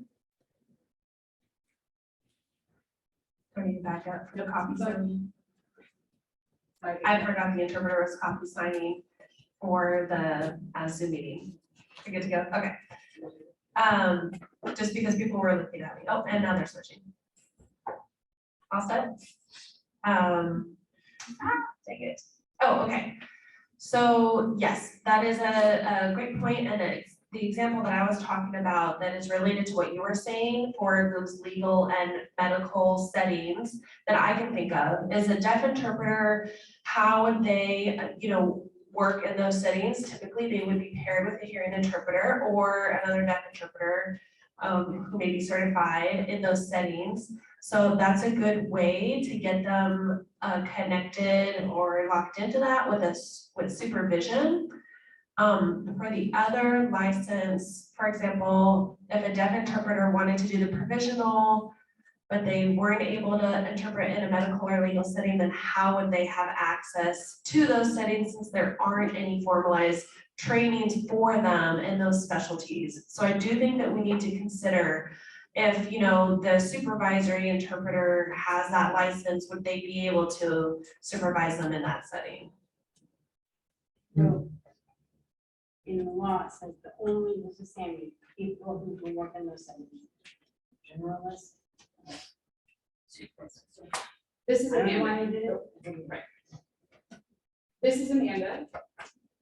I saw movement on. So this is Amanda. I'm gonna put on my list for the law, Darcy, in regards to that. I wonder if we actually want to change the language in provisionals that may provide interpretation in education, legal, or medical settings with direct supervision. Yes. This is. For provisional. Or something to that effect. So I'm gonna put that on for the law part. Yeah, that's not really, that's not the rules. But I just want you to make, I want to say I got it, and I want to make note of it. This is Darcy. I mean, possibly put that under the deaf licensing, like specialty deaf license. This is Amanda. I actually think it applies to hearing interpreters too. I think that the way the provisional is currently written is too restrictive. In general. So this is now. Currently, deaf interpreters work in medical and legal settings and educational settings a lot. And so if the law says generalist, do we make a credential to be a generalist licensed interpreter? You have to hold something? Like, do the qualifications for a generalist have to include a pathway for deaf interpreters? Right? Yeah. You see what I'm saying? No, I'm not following you. So the law says to interpret in these settings, you have to have a general license. So we need to make a pathway for Yeah. our deaf interpreters. You can make it a qualification for a generalist as low as you want. The law doesn't say 3 years of qualifying experience. That's only for supervisor. So you can literally do whatever you want with the generalist. Thank you. As low as you want. The bar is really- This is tricky. If we're considering doing a specialty license for deaf interpreters, then that goes back to, do we have the additional generalist supervisor level? for that? This is Mel, and again, social justice lens, equity lens. We are taking a deaf interpreter and trying to force them into a hearing interpreter role. We created this licensure path for 98% of hearing interpreters that are practicing. Our field is 2% deaf interpreters, and we're trying to make the purple unicorn fit in with the orange hippo. But anyways, so we're trying to make it work. This is Christy. I'm actually, if we can make the words and the requirements, then they can have the same labels, but we would make the requirements appropriate to a deaf interpreter and their experience and or potential education and training, right? Yep. So it could say supervisory, and then we can say whatever we want that's appropriate for a certified. We're just gonna do that. This is Darcy. I also have a comment. So two things come to mind. So different situations. So one for like, let's say deafblind interpreters, and also for people that move, deaf people that move that don't actually have any sort of formal language. You know, there's a lot of anxiety and stuff about, with hearing interpreters finding able to be able to match their language. So being able to find a deaf interpreter to match that, it would be, we need to consider these specialty interpreters as well. you know. So those for deafblind settings, and also people that are using like foreign sign languages. So how can we advocate and support those? You know, because there's, you know, hearing interpreters want that support from the deaf interpreters for those situations. So we need to have some sort of way that is fair and equitable for our deaf interpreters to get in the door as well. So there needs to be maybe an alternative pathway or some incentive to get deaf interpreters mentored with supervision when they're actually working in that setting. This is Nissa. Does anybody acknowledge the fact that there's no deaf interpreters, CDIs here on the rural committee? Like, how are we supposed to? Are you certified? Darcy, I'm not a certified interpreter yet. This is Sammy. I put out 2 notices for twice. I only get what I can get. And I love this description, but I don't know what else I could say.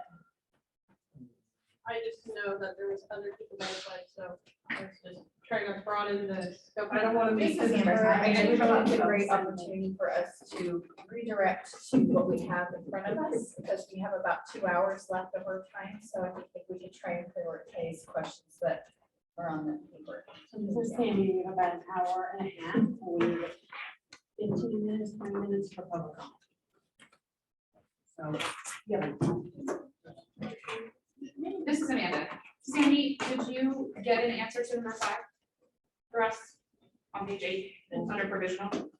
I feel like we answered it, but I want to make sure you got it. It's indirect. This is Tina. Yeah. Sorry. It's indirect. Yep. If so, how should indirect be defined? This is Caitlin. I think we said direct for specialized settings and indirect for general settings. So direct supervision is working in education, legal, and medical. And then indirect. Yeah, you guys didn't really say anything. Kept saying, if in these settings and those settings. Right, aren't. so this is Amanda. So for provisional, which doesn't allow those specialties, provisional indirect supervision is great. And we will define indirect here or indirect in supervisory level. Where do we define? You can do it. I feel I'll like put they it in should bold. match. No, Okay, I'll yeah, put it in no, bold. You okay. should be doing it. I got it, right. This is And would it be helpful if next time I brought some examples of what those look like? This is Amanda, yes, it would, because I've seen the LBC one and I think that's a really great model, but I'm sure there's others. I'll bring that in.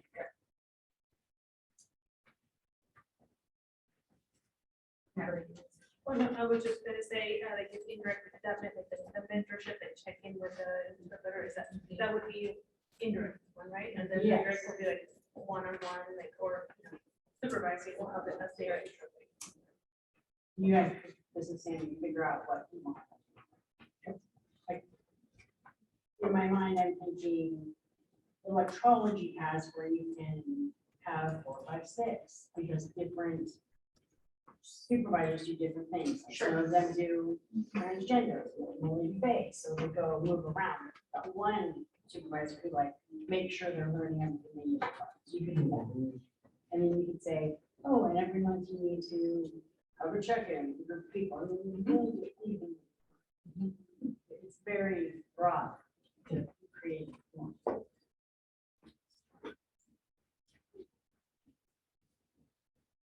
This is Nissa. I say 6 is pretty self-explanatory.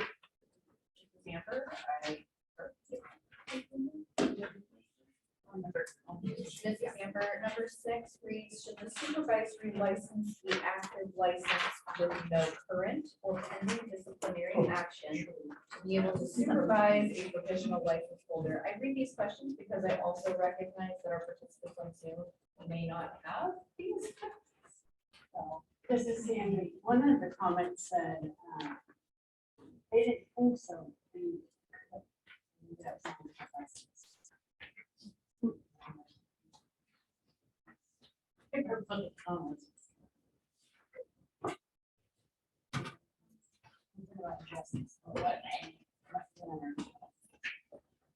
So yes, both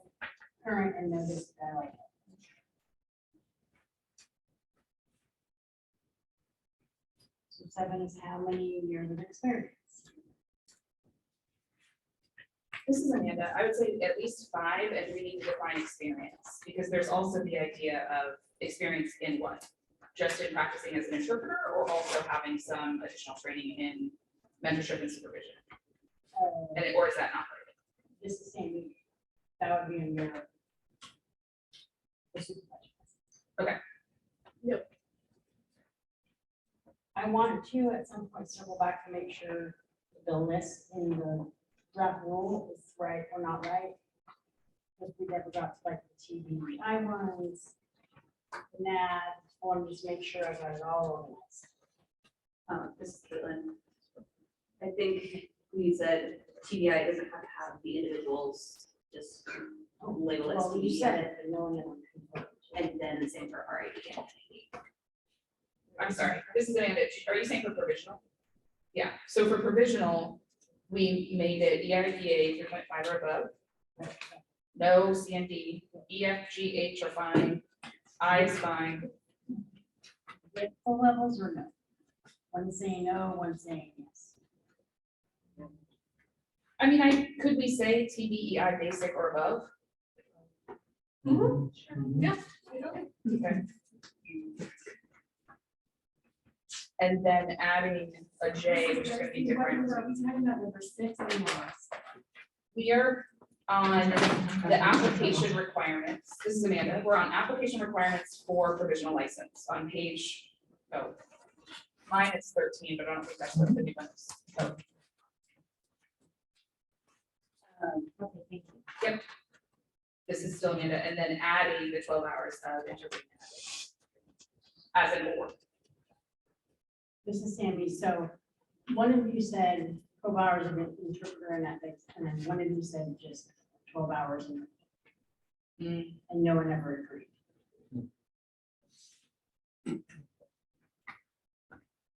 I really want to have some kind of definition.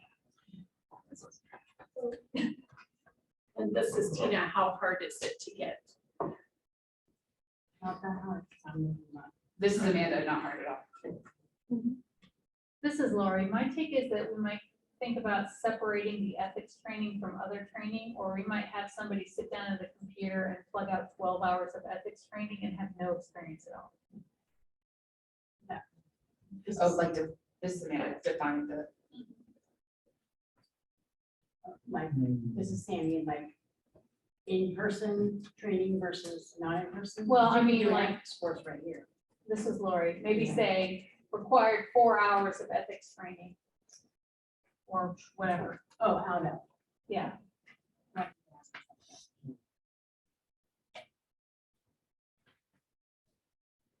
This is Christie. I feel like we've been rather ambiguous. We've said ethics and training, that training piece, like, what is that? That's what I mean. That's, it feels a little fuzzy. Amber, can we leave it ambiguous for the time being? To have it listed as that, and then go back to it later on, so that it is listed as, we have something, we want that to be there.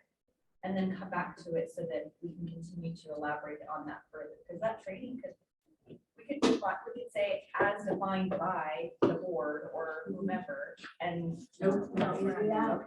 So this is not, so if we keep 12 hours of training as an or, so that means there's no credential as in a test that shows that you can interpret. Yeah. Anybody off the street with 12 hours of training as an interpreter can then be placed in a clinic of some sort. No, it's provisional. It's provisional. But again, we're also looking at a system where the front desk just says, do you have your license? And or so we're going to have to train the whole scheduling workforce in the state of Oregon to differentiate between licenses and all the different ones in some settings. Medical will be more controlled because they're going to want to be reimbursed from the CCOs. But our Joe Blow person who's scheduling an interpreter, we're counting, where's the accountability? So this is Amanda. If I have a provisional license, I cannot do education, medical, or legal, And you follow the law. or I lose my license. Who's policing This is not. Sammy. Sammy's taking my license. So we need a robust complaint process. You would have one, whoever, or you would have one. Okay.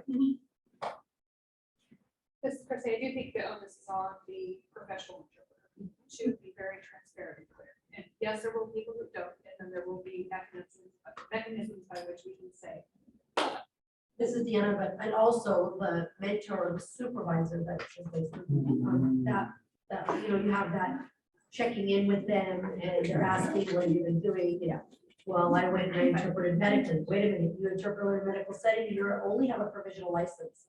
Let's revisit your, you know, consequences of that. So this is Sammy, so to Mel's point. I don't understand this, but if I did, I could go take 12 hours training and have a supervisor and off and run. Yep. That's what we're saying.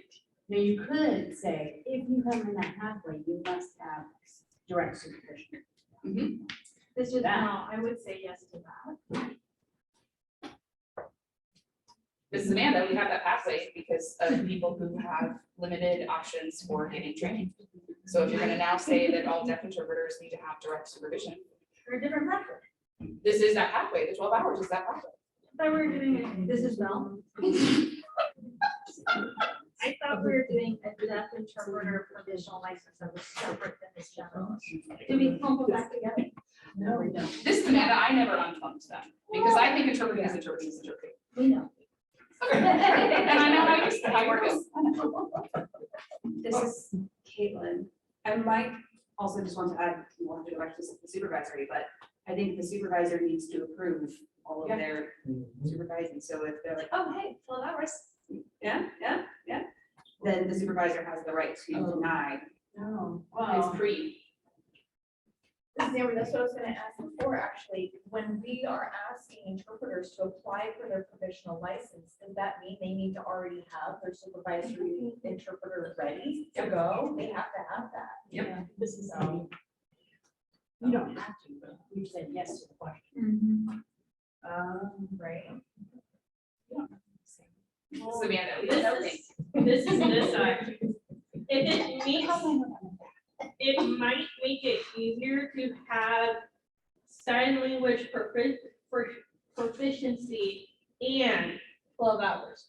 You gotta prove that you can sign at a certain level, just the same as they would at OSD. You have to have a certain amount of sign to work with the kids. This is Tina, who are you proving that to? Us or your supervisor? When you apply for the license. Supervisor would have to be the one to sign off on that. We're not going to take that at face value. This is one moment for the interpreter switch.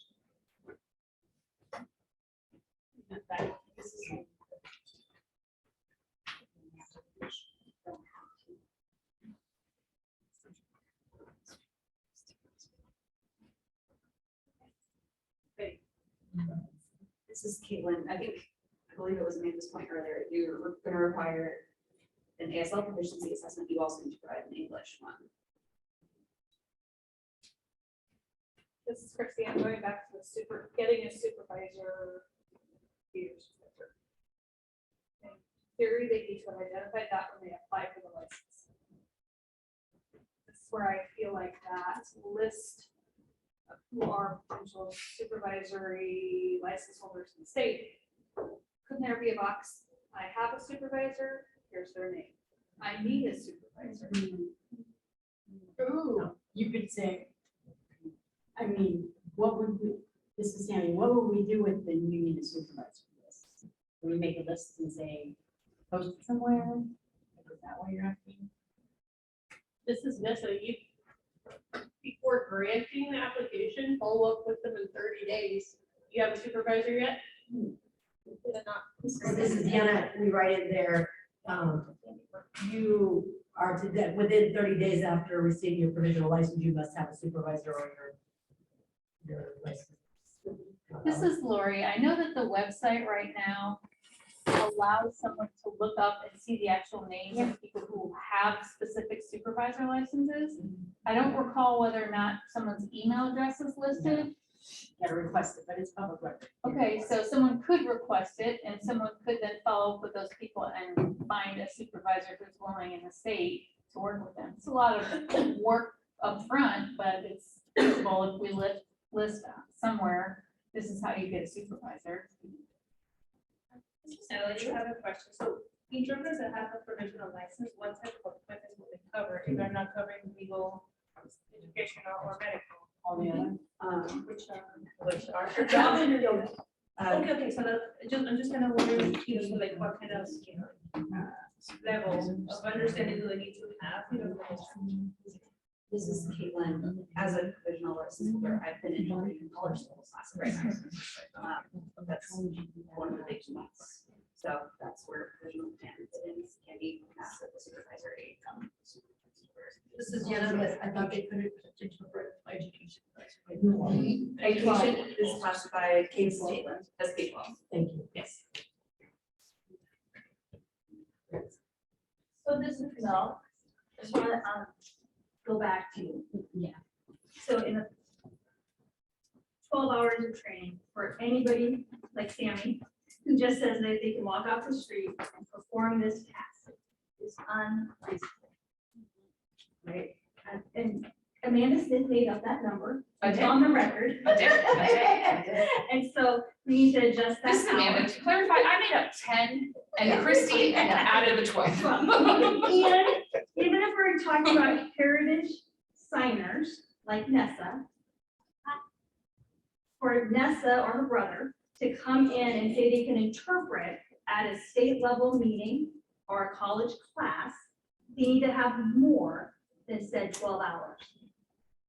I am so sorry, Sammy, that somebody reopened this can of worms. But for any, I did it. you did it, I'm sorry.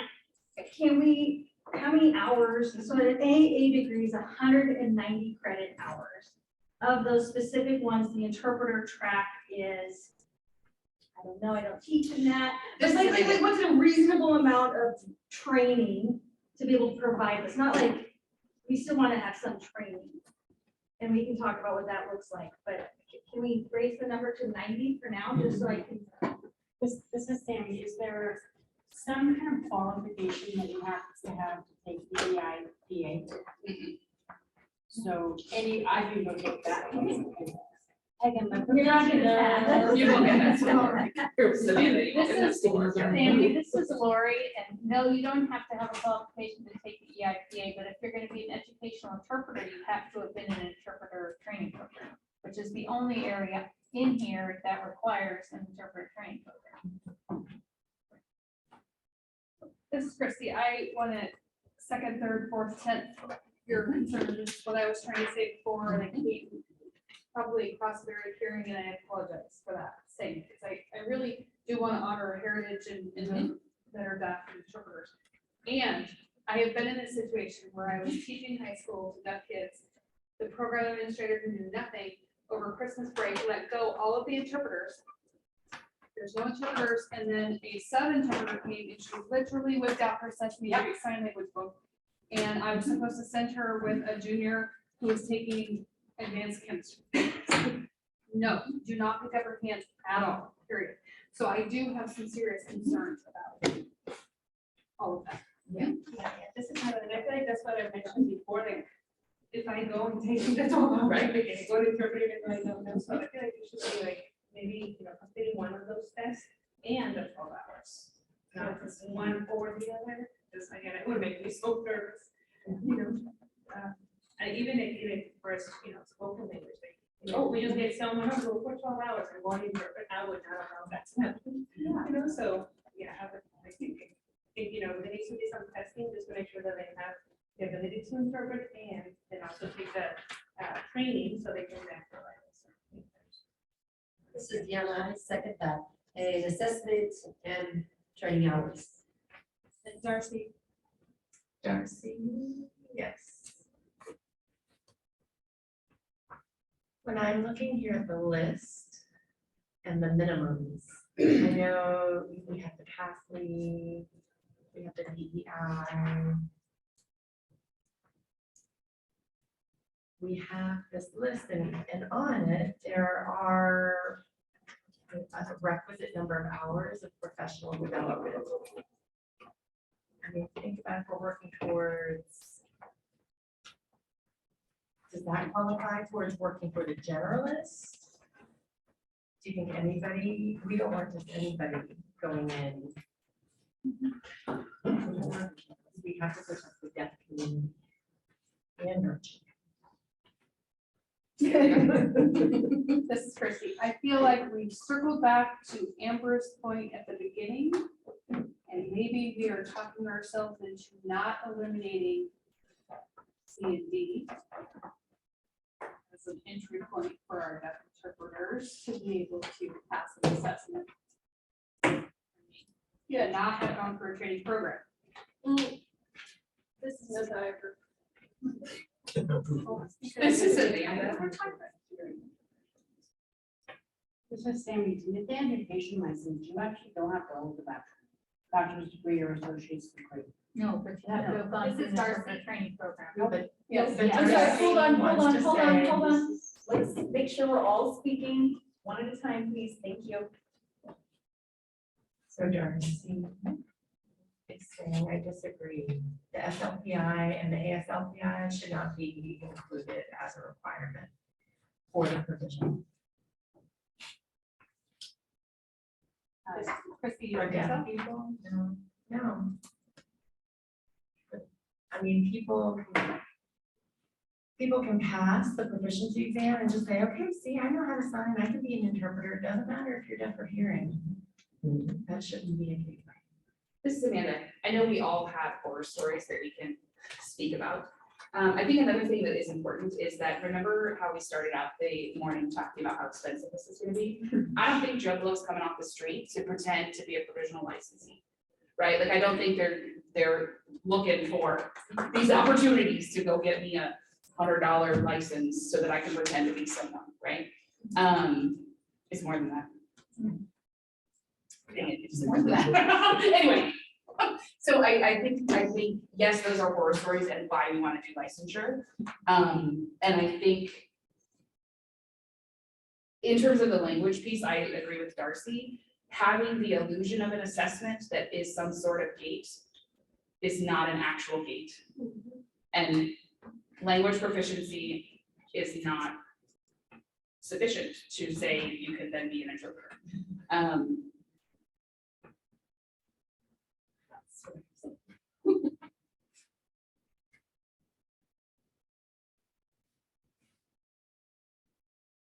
So this is Mel. To talk about, I'm just gonna say 60 hours of interpreter training to be consistent with medical and legal. Like to be a medical interpreter as a specialist, you have to pass 60 hours. I propose 60 hours of legal training instead of 40, just because I like to be consistent. And so if, let's say if you're gonna apply for your provisional license, you have to show proof of 60 hours of interpreter training. This is Amber, and what can we detail as that proof? I think that's the board. No. Okay, 60 hours. Well, it can, I mean, it will probably be a form, but you need to tell us. Can't it be us? Can't it be us? Have to be us.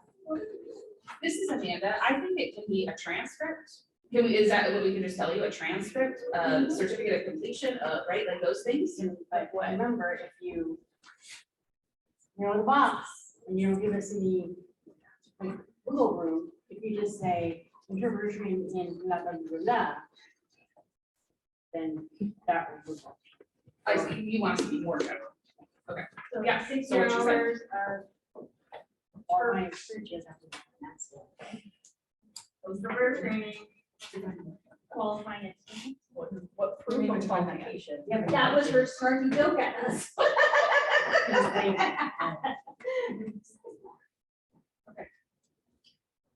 This is the interpreter. We're missing some of the crosstalk.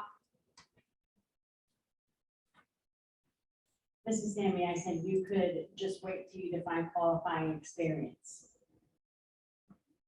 This is Yana, so we're saying just right now, meanwhile, we could put 60 hours of interpreter training. And then work on the details later.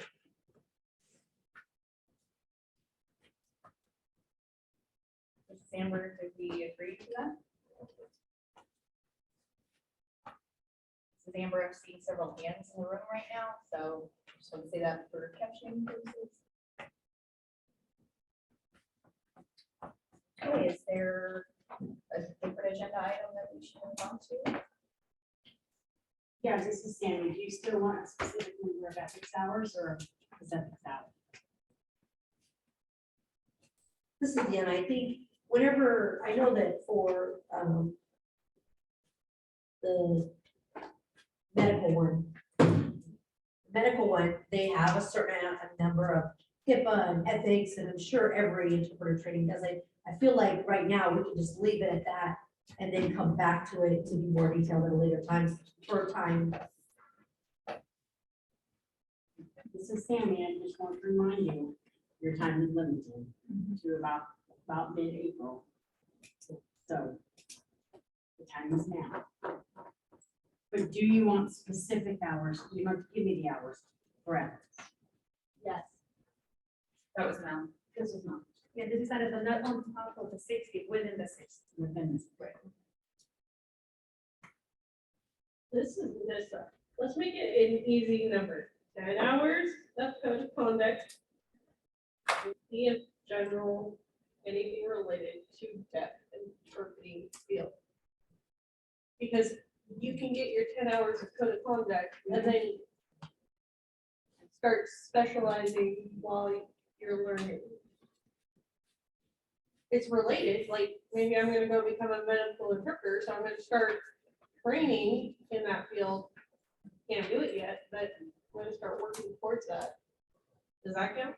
I don't know, I feel like if we just do it at 60 hours of interpreter training, I feel like that would, include everything, like if you want to do education or medical or legal, you just say interpreting. Amber, Mrs. Amber, I agree with Natalie, keeping it as open and exposed as possible is going to be the best bet. If we need to go back and clarify with that, then we can. The interpreters want to switch just a moment, please.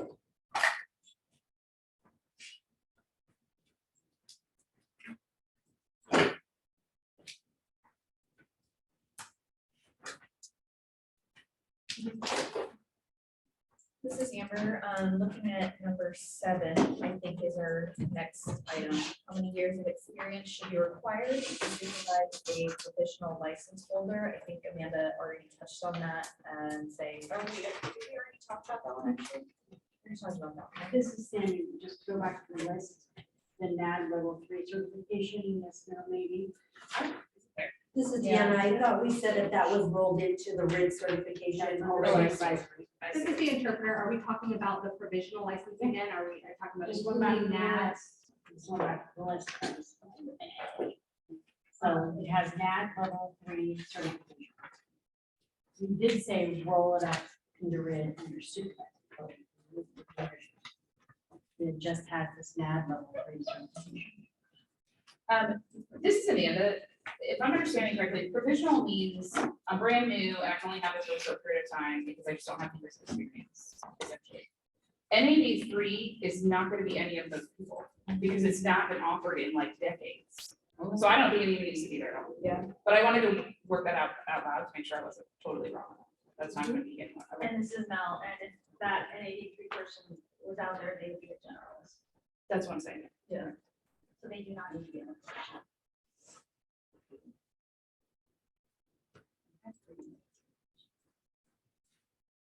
This is Nessa for question number 7. How many years of experience should be required to supervise a provisional license?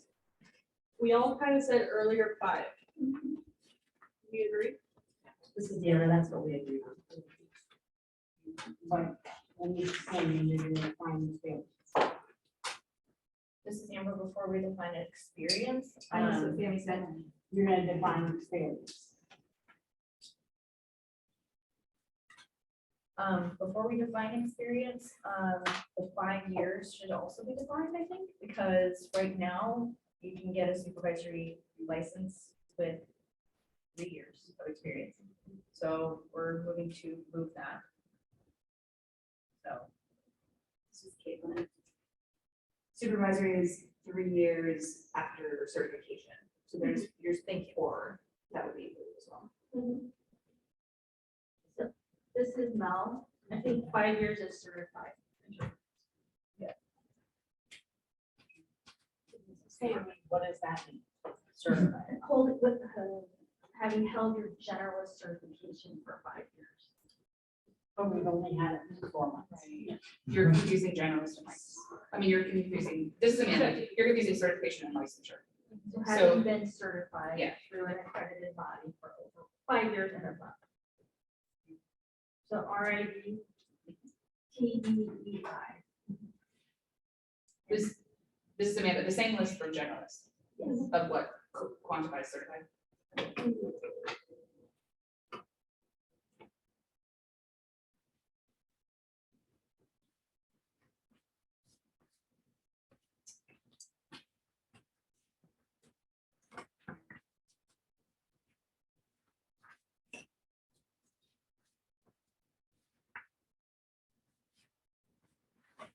Now, in question 7, how many years of experience? That is sign language interpreting experience. But also we want to talk about having specific training on how to provide supervision. This is saying I have that to do a supervisor. Okay. Perfect. Okay.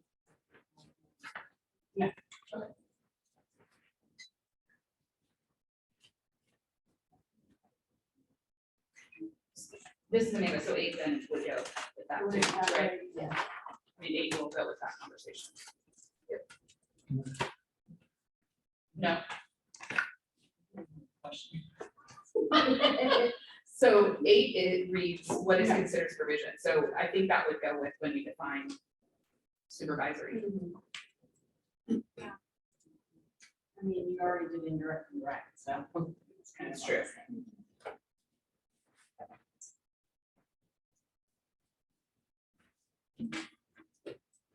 This is NISA, number 9. Are there specific requirements necessary to renew provisional licensing? Like continue education? What does that look like? This is Mel. I want to follow our educational interpreters, say 12 hours of professional development annually. I like consistency. This is Deanna, and can that be any 12 hours of any, Through that professional development and sign language. Yes. So we're rounding up.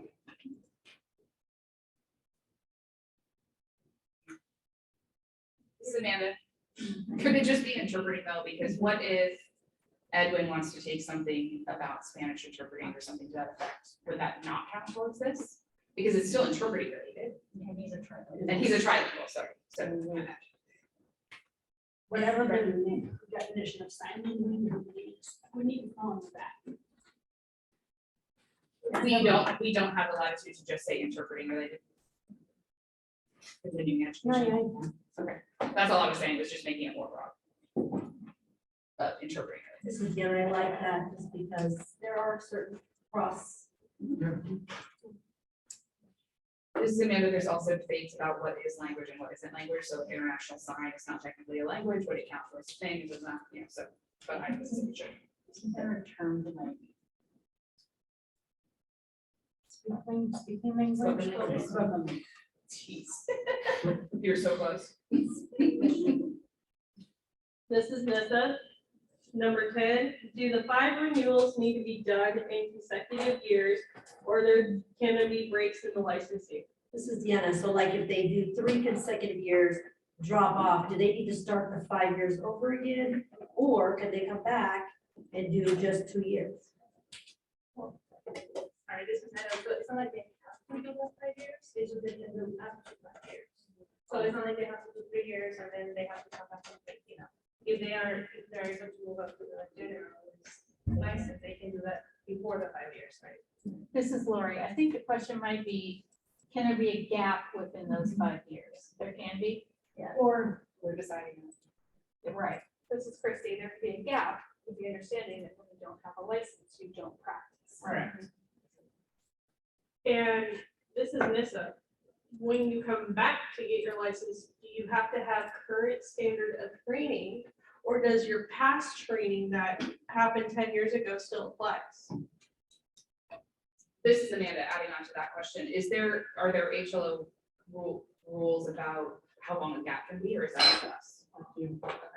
This is Amber, I think to Nissa's comment, I think yes, because we are still looking at provisional. So that experience doesn't just go away. Those credentials don't just go away. We're not looking at other higher levels. So I think for provisional, I think that it would be okay. And I'm also thinking about people who may need to move out of state and come back. So I wholeheartedly agree that gap should completely be admissible.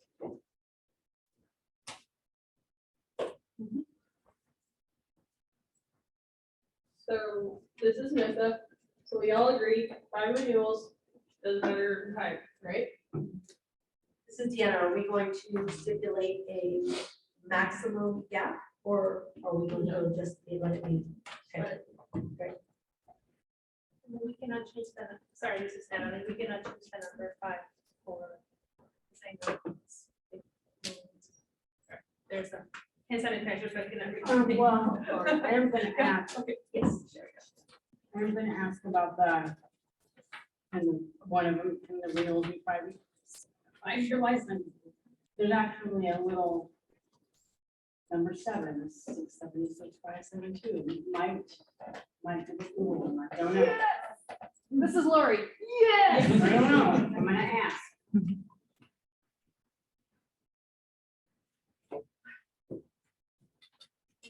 I think is actually in that we apply to all of the other licenses. Or just for the 5 years.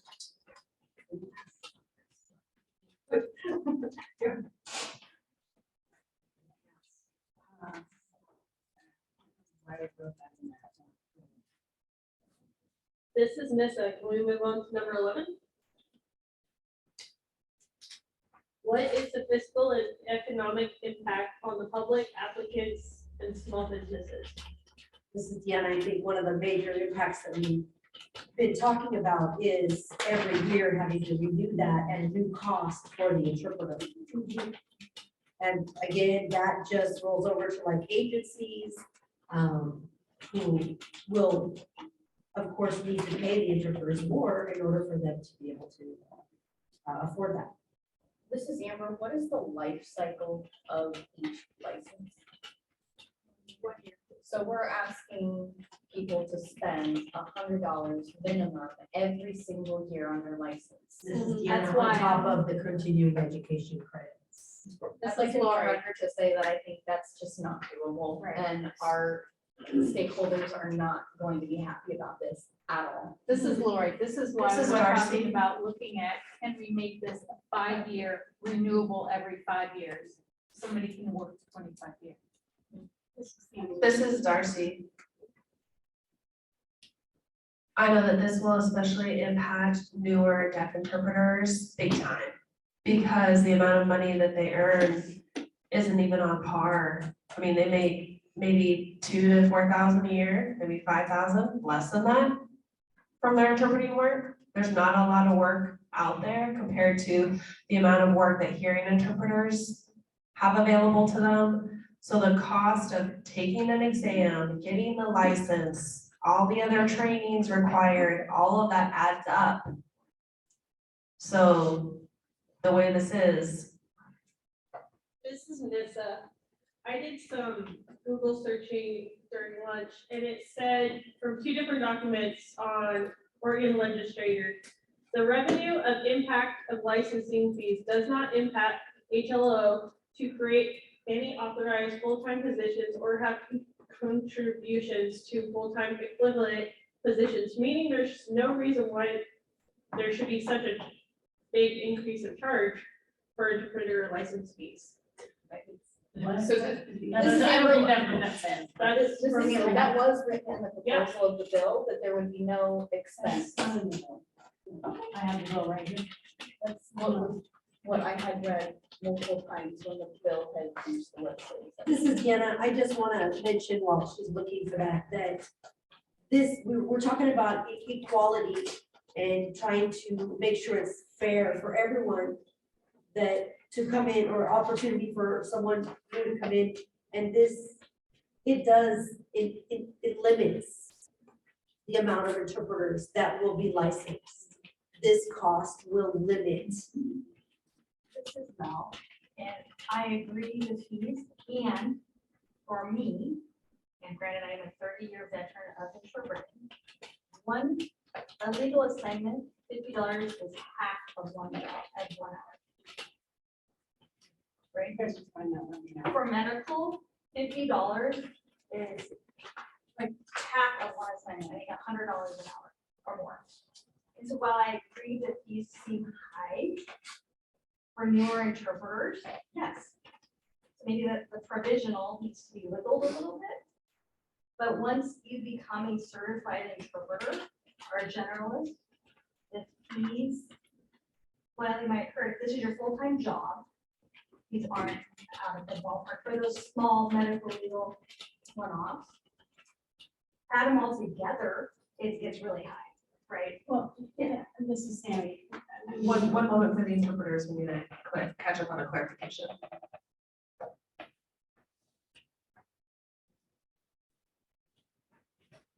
Right. The, I mean, it's the cost of being.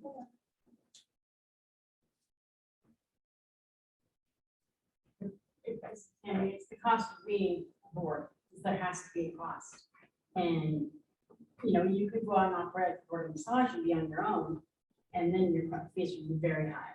And so the accessibility of being an HLO affords you the opportunity to have all of this in your fees, and to keep them not $2,000 like or denture technology at $650.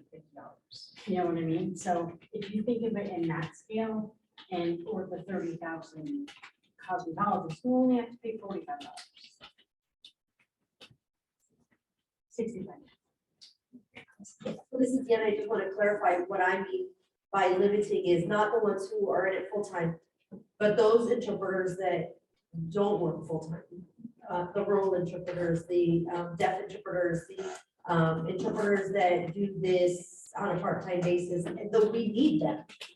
We need them to fill in those areas where there is language access lack. Please hold for the interpreter.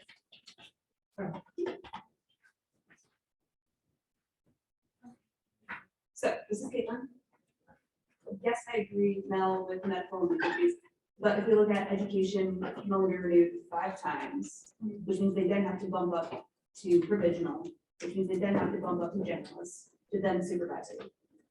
There's not a lot of educational interpreters that will pay $200 every year and stay with them.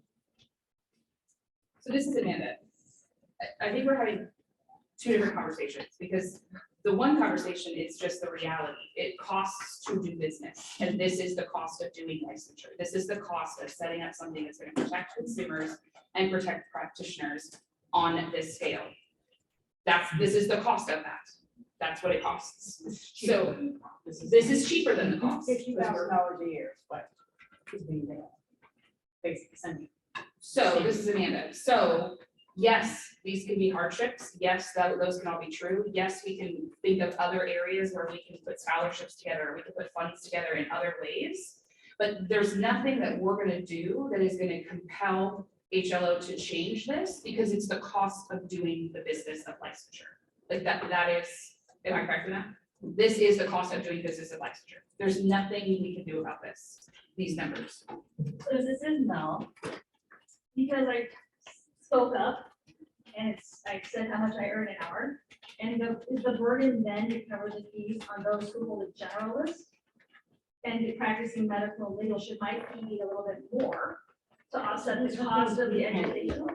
No, I'm saying, like, can we propose that the educational interpreter pays $50? And You then, can propose anything you want for the legislature. so These are are- legislature. this is in statute? Yeah. Well, the amount, the $100,000. Right, but I can say like, so the educational interpreter who is on food stamps in the summer, According to our fiscal analyst today, that's what the legislature blessed in their document. so I can't say the legal interpreter should pay $100 a year, so that the educational interpreter can only pay $100 or instead. This is Amanda, the math doesn't work out. They're not equal. This is Christie, but Amanda's gonna add it to our laundry list. I am. And we are gonna circle right back and readdress that because the inequities amongst those licensing fees is obvious. This is Amber. I think another point that we should also engage in is researching what other states are doing, because I know at least in my own experience, going to Arizona and applying for a professional license costed me all of $25. That's a different state. I understand that, but I would love to see where those numbers are actually coming from, if it really is truly a hard and fast rep, because this is all new. So if we really can verify that this is the operating cost, I would love to be able to see that. If not, I would also like to see what other states are charging for their interpreters as licenses to be issued. This is NISA. I have a spreadsheet of all the other states. This is Amanda. This might be new for us in licensure. It's not new to have licensure in the state of Oregon.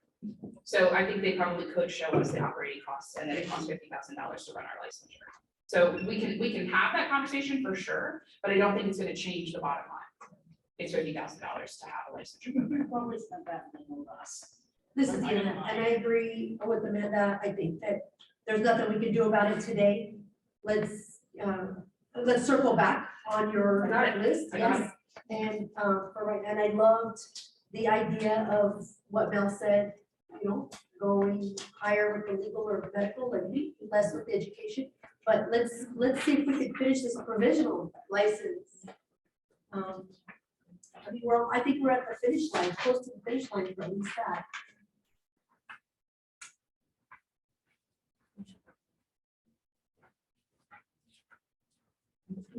Yep, I'm good. So I think this is the end. I think we have at least the foundation laid down. And I think when we go on to the other ones, we can just build on that. And it would be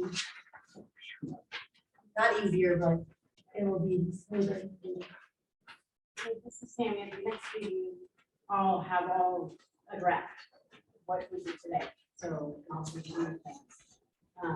So then you guys can think it or no, I meant that, not this, whatever. But do you guys want to look at, are you prepared to look at other meeting dates now? Yes.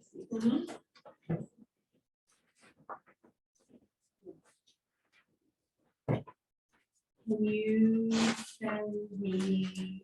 the Are you gonna draft? send the draft so that, are we all gonna agree on the draft? Is that what's gonna happen like prior to the meeting, or is it gonna be pretty close to the meeting like it was this time? This was Darcy. This is Sammy. I don't agree on the date or. This is NISA. We need some notice before the next meeting rolls out, because a lot of us have moved stuff around just to even make it to this, so. Okay, this is Sammy. When I put out the letter, it said, don't apply if it can't attend, because we are on a timeline. And it had dates. We have the dates. And I don't want to be harsh, but I put it on there for a reason. Because if you can't do it, then, you know, somebody else can, or really not really. because everybody else is. But this happened. She said she's gonna pick up the draft and she's gonna have it in the problem. Okay, no, let's not do that. No, we want to keep it coming to me and then this is Sammy, anything that goes to the committee, it's you guys, it's a public body. If you want something to go to the committee, it needs to come through me and then I'll send it out. So I'll send out a draft. Whenever we get the meeting, I'll give it back to you.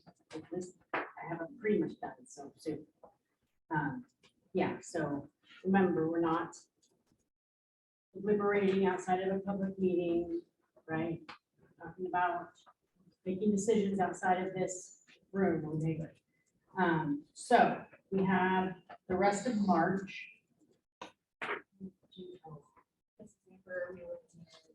Like 2 weeks, 1 month. You have the rest of March.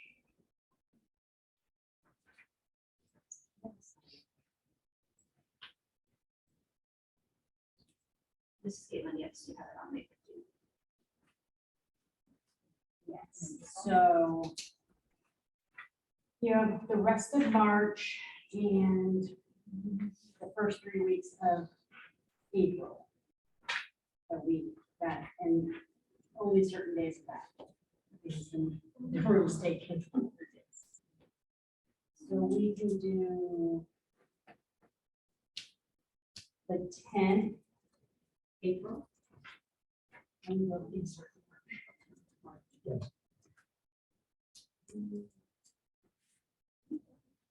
The 10th is available of April.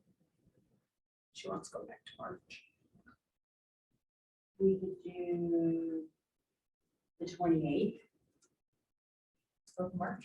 of March. This is Darcy, I can't. 27th. This is Christie, the week of the 25th through the 29th is already spring break, so many people. And the 3 weeks. Okay, so we can do the 2nd or 3rd or Not the 3rd. So this is the second is good. oh, not the This is 3rd. Darcy. I don't know what's happening there. Amber, I'll be out of the state that entire week. As long as we still have quorum. This is Deanna. I think it took quite a full meeting to get the provisional license. And I know that some of us have plans, I know I have plans, but I would say it would be better to do it sooner rather than later because I think we have a lot more work to do. And if anyone is available even next week before spring break, is that doable? Because I think we're gonna have to meet again. This is Amanda. What's quorum for us? Amber means that we have enough people. Oh, I know what quorum means. I want to know the number. 7. 7. This is Nissa. We can meet more frequent. It's not ideal, but we can meet more frequent together on Zoom. It's not ideal. This is Tammy. I just want you to picture what happened today on Zoom. This is Deanna with interpreter. I just want to say. This is Mel, scheduling next week and trying to find ASL interpreters is not really realistic. So having a search go out today, as soon as we pick that day, like searching for the next 3 sessions or whatever, we think should happen immediately. As we are learning. So this is Sammy. Are there days that people are available spring break week? That I think it would be okay if some of you were on. Like if someone from education. This is Deanna, I'm available Thursday. This is Amanda. Who is available on the 27th? More not two interpreters. 4, 5, 6, 7, 8, 9. Okay. I will have to find interpreters, just so everyone knows. So it may still not happen if I don't have 2 to 3 interpreters. Okay, so, if the, I mean, if people are accepting. I'm sorry, I said something about, hold on. The 27th, we would still need interpreters for the public.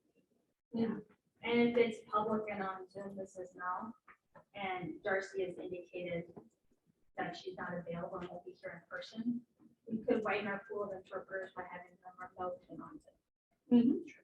Yep, the interpreters can be on Zoom, and I I can, can give you no answer to that. oh, sorry, and I can help. I don't know if Bob hasn't talked to me about it, but he may have to carry that. It's just extremely complicated, especially if we have people in the office pinning and unpinning people. Oh, you would just spotlight your interpreters and leave them. Yes, I know, but switching from the room interpreter to the person online. We would only have them on. This is Deanna. Since there was- I think what she means is, Darcy is not able to come on the 27th.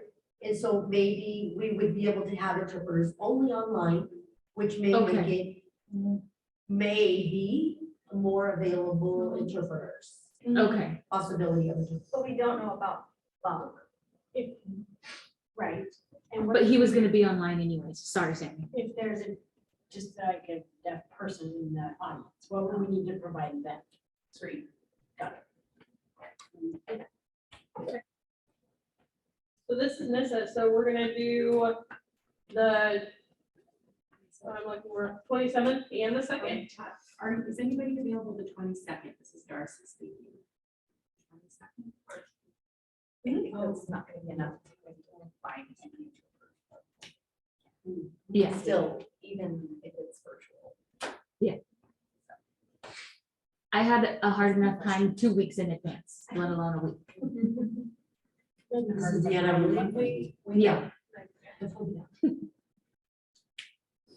Okay, so the 27th.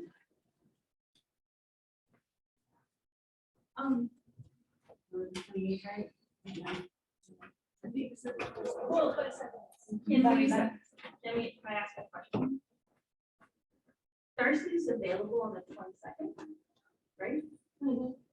So I think we should attempt to have a meeting, if we have a forum on the 22nd, so that we can have our one deaf active member here. And make that happen. If we can. This is Amanda, you're available on the 2nd too. The second, I can. This is Deanna, I'm available on the 2nd. You have available, I'm gonna visit the 22nd. And Do you have who's available on the 22nd? The 22nd?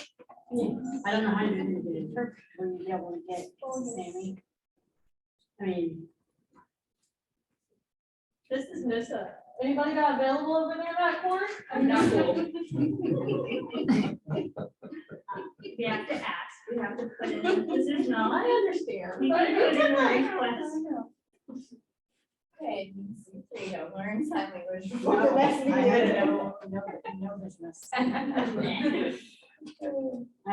So, yes, we're gonna hold a meeting on the 22nd. Pending interpreters. In 6 more minutes. I can almost guarantee you I will not be able to find interpreters for in-office or virtual. Yeah. Because I have requests out to 7 different companies right now. Just for next week, and they're not able to find anybody for the last month.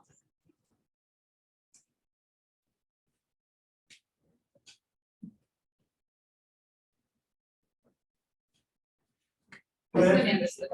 This is Edwin. When you say you've got the request out to 6 different companies, are you including nationally based companies? No, so this was just for in-person meetings. Okay, so this is Edwin, my guess is if you attempt to get only virtual interpreters and put the call out to national companies like Purple Communications, Sorensen Communications, those are nationwide companies, you Yeah. will be able to get interpreters. Okay, for that. is Darcy comfortable with nobody being in person? Because nobody would be in person. Yeah, the way it is now, no, look at the quality of, there's too much light. When I'm looking at her in person, it looks great, but the light quality is. And very that's the issue distracting is and just we would sitting still have to all have a day. team of 3. Sorry. Even more. Yeah, even just looking in person, my eyes are tired. So- All day. But this is Amanda, are we saying March 22nd would be a virtual meeting with only virtual, like all of us would be on Zoom? No. No, you're saying just the interpreters would be virtual. Interpreters.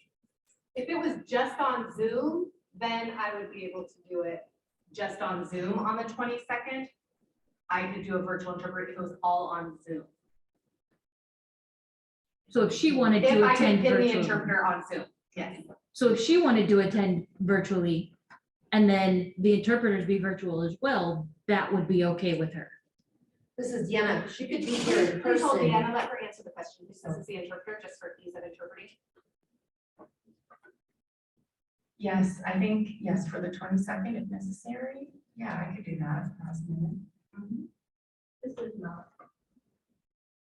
Darcy, do you mean you'll be here in person and the interpreters will be on Zoom, or will you be attending remotely? Well, on the 22nd, I could, if we did meet, if you can't find an interpreter who's in person, we could switch to Zoom. I would be willing to do that. As long as I could see them clearly, unlike today. I could attend the meeting from home. Yeah, but I wouldn't want future meetings to be that way. I do have a preference for in-person. Got it. This is Natalie. I was just wondering, like, would you feel comfortable maybe coming in person and just having the Zoom meeting in front of you so you can be here participating and still have the interpreter virtual? Yeah, I could, if there's a good connection. Yeah, if the interpreter can hear well enough so that they can provide a good interpretation. Karen has her hand up. So I guess just to clarify is we would basically have a laptop just for Darcy in front of her if I was able to get virtual interpreters. Yes. Yeah, thinking. Yeah, okay, yes. I just want to make sure that I'm Just one. getting everybody included and she's perfectly fine with it because, I mean, I don't want to create any further barriers for her. This is Amber speaking also. I think if we have virtual interpreters who are at their own home setup, most interpreters have better quality and lighting compared to this. So just wanted to. I know. Yeah. Okay, so are we doing the 22nd and the 27th? This is necessarily yes. In 20. Okay, and then in April. So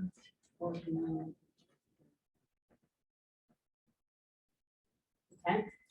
Just Amanda, you had said the second earlier. Is that true? Or not? Only just now, because the board that's doing the same thing. So what did you just attend? The 10th, the 9th.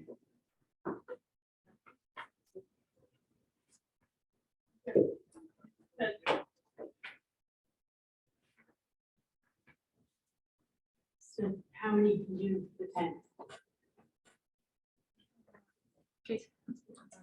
Hold on.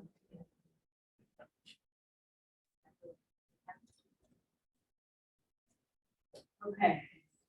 Yes, I can on the 10th. Yes, I can. Okay, this is Sammy. Before we go to public comment, what can I do to make this go faster? Do you think it'll go faster now since you guys kind of have some experience? This is Amanda, I think so. I also think it might be helpful if we remind each other, like, laundry list, and then we won't take time to do it here because it's a law issue, right? Like, that's a laundry list item, that's a laundry list item. I think that'll help. You guys want to, if you get like in a dream, oh, laundry list item, you want to send me an email, I'll put it on my list and then you don't have to put that. So if you have that in there. What's it, I can use it twice, we call it there, they have a name for it. And it's what it is. They're a neighbor list. Anyway, it's time for public comment. Did anybody email it? Nope. Does anybody on the call want to make comment?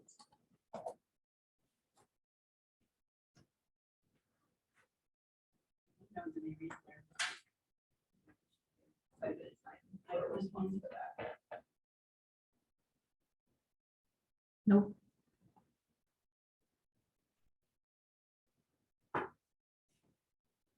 Oh, I got one. Sharon.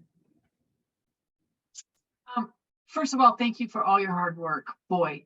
And then my comment or question is it possible to summarize the provisional licensure eligibility requirements or whatever that happened today? It sounded sort of like, oh yeah, so good to go on that one.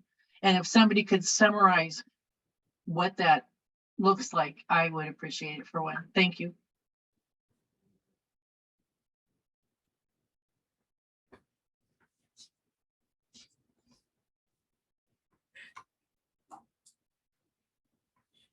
Comments?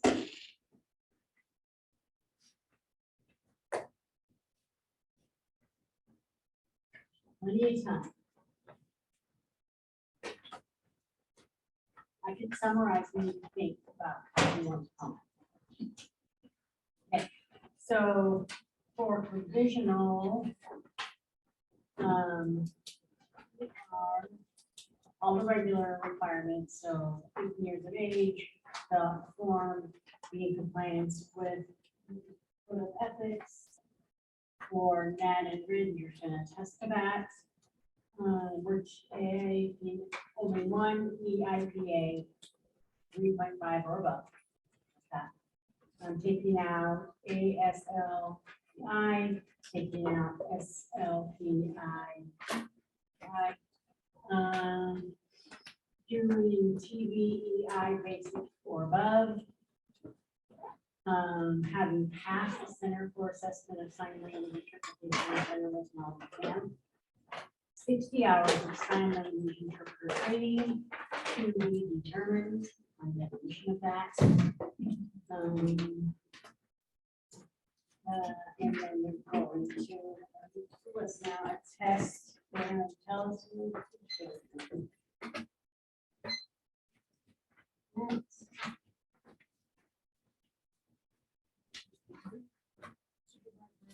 The approval for provisional, and we said yes, but then you had a waiver, it sounds like yes. For indirect supervision, I'm gonna bring some examples for the next meeting, including the licensed professional counselor. The sign language or generals must be active to be a supervisor. At least 5 years well, not 5 years of experience, 5 years of credential under the list of supervisor credentials.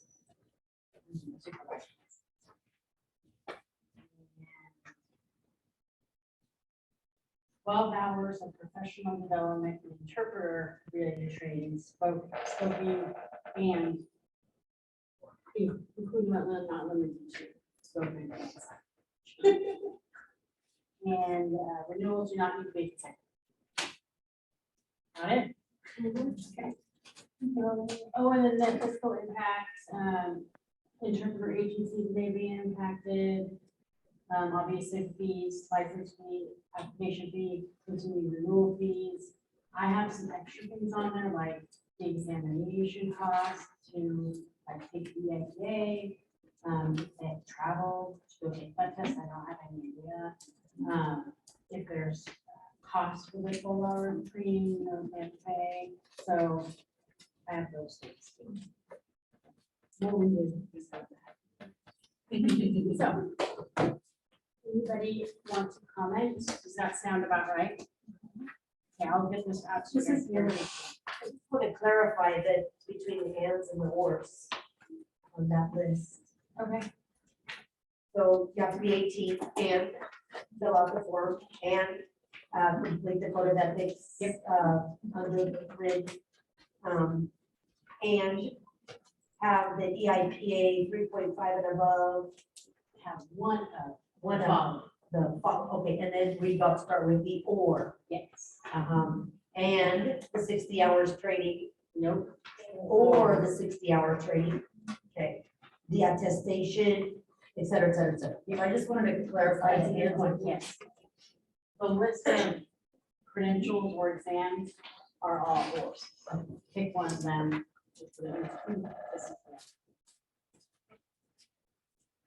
Tammy has her hand up.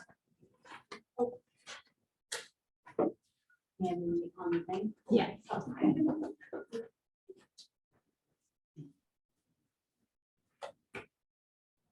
Hello? How's the sound? Okay, no? Yeah, we can hear you. Okay, good.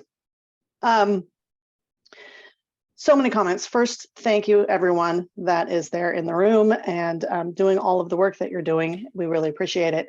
A couple of comments. The 12 hours that are called out for in the OARs related to K-12 are only labeled interpreting related.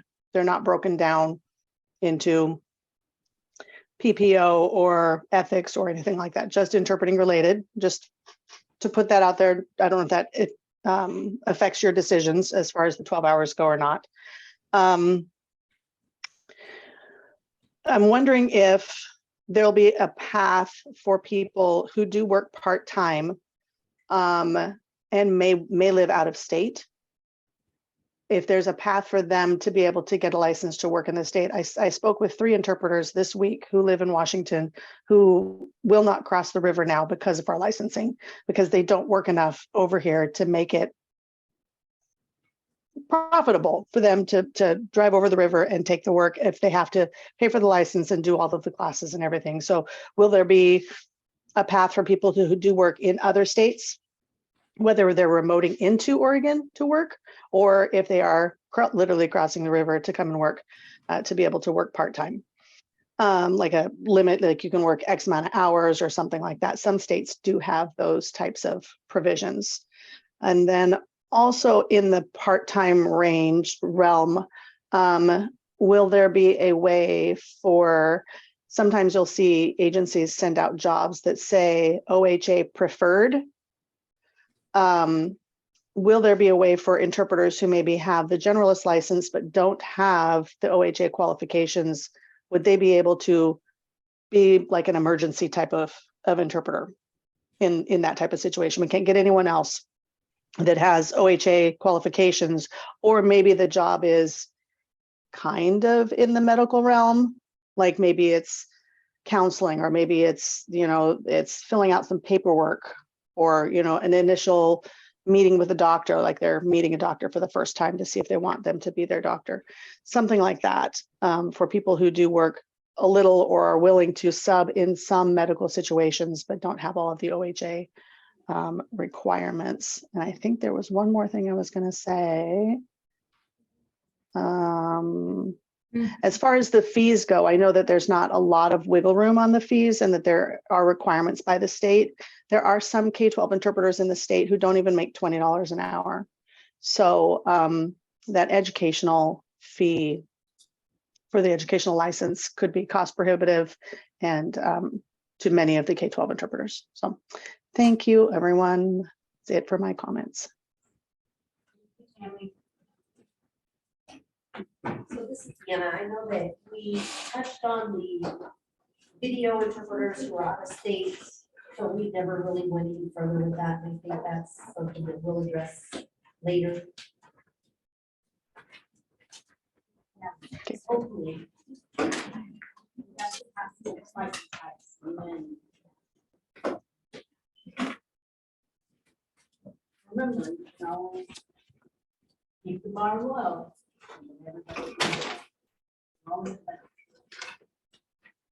So is there anybody else that wants to comment?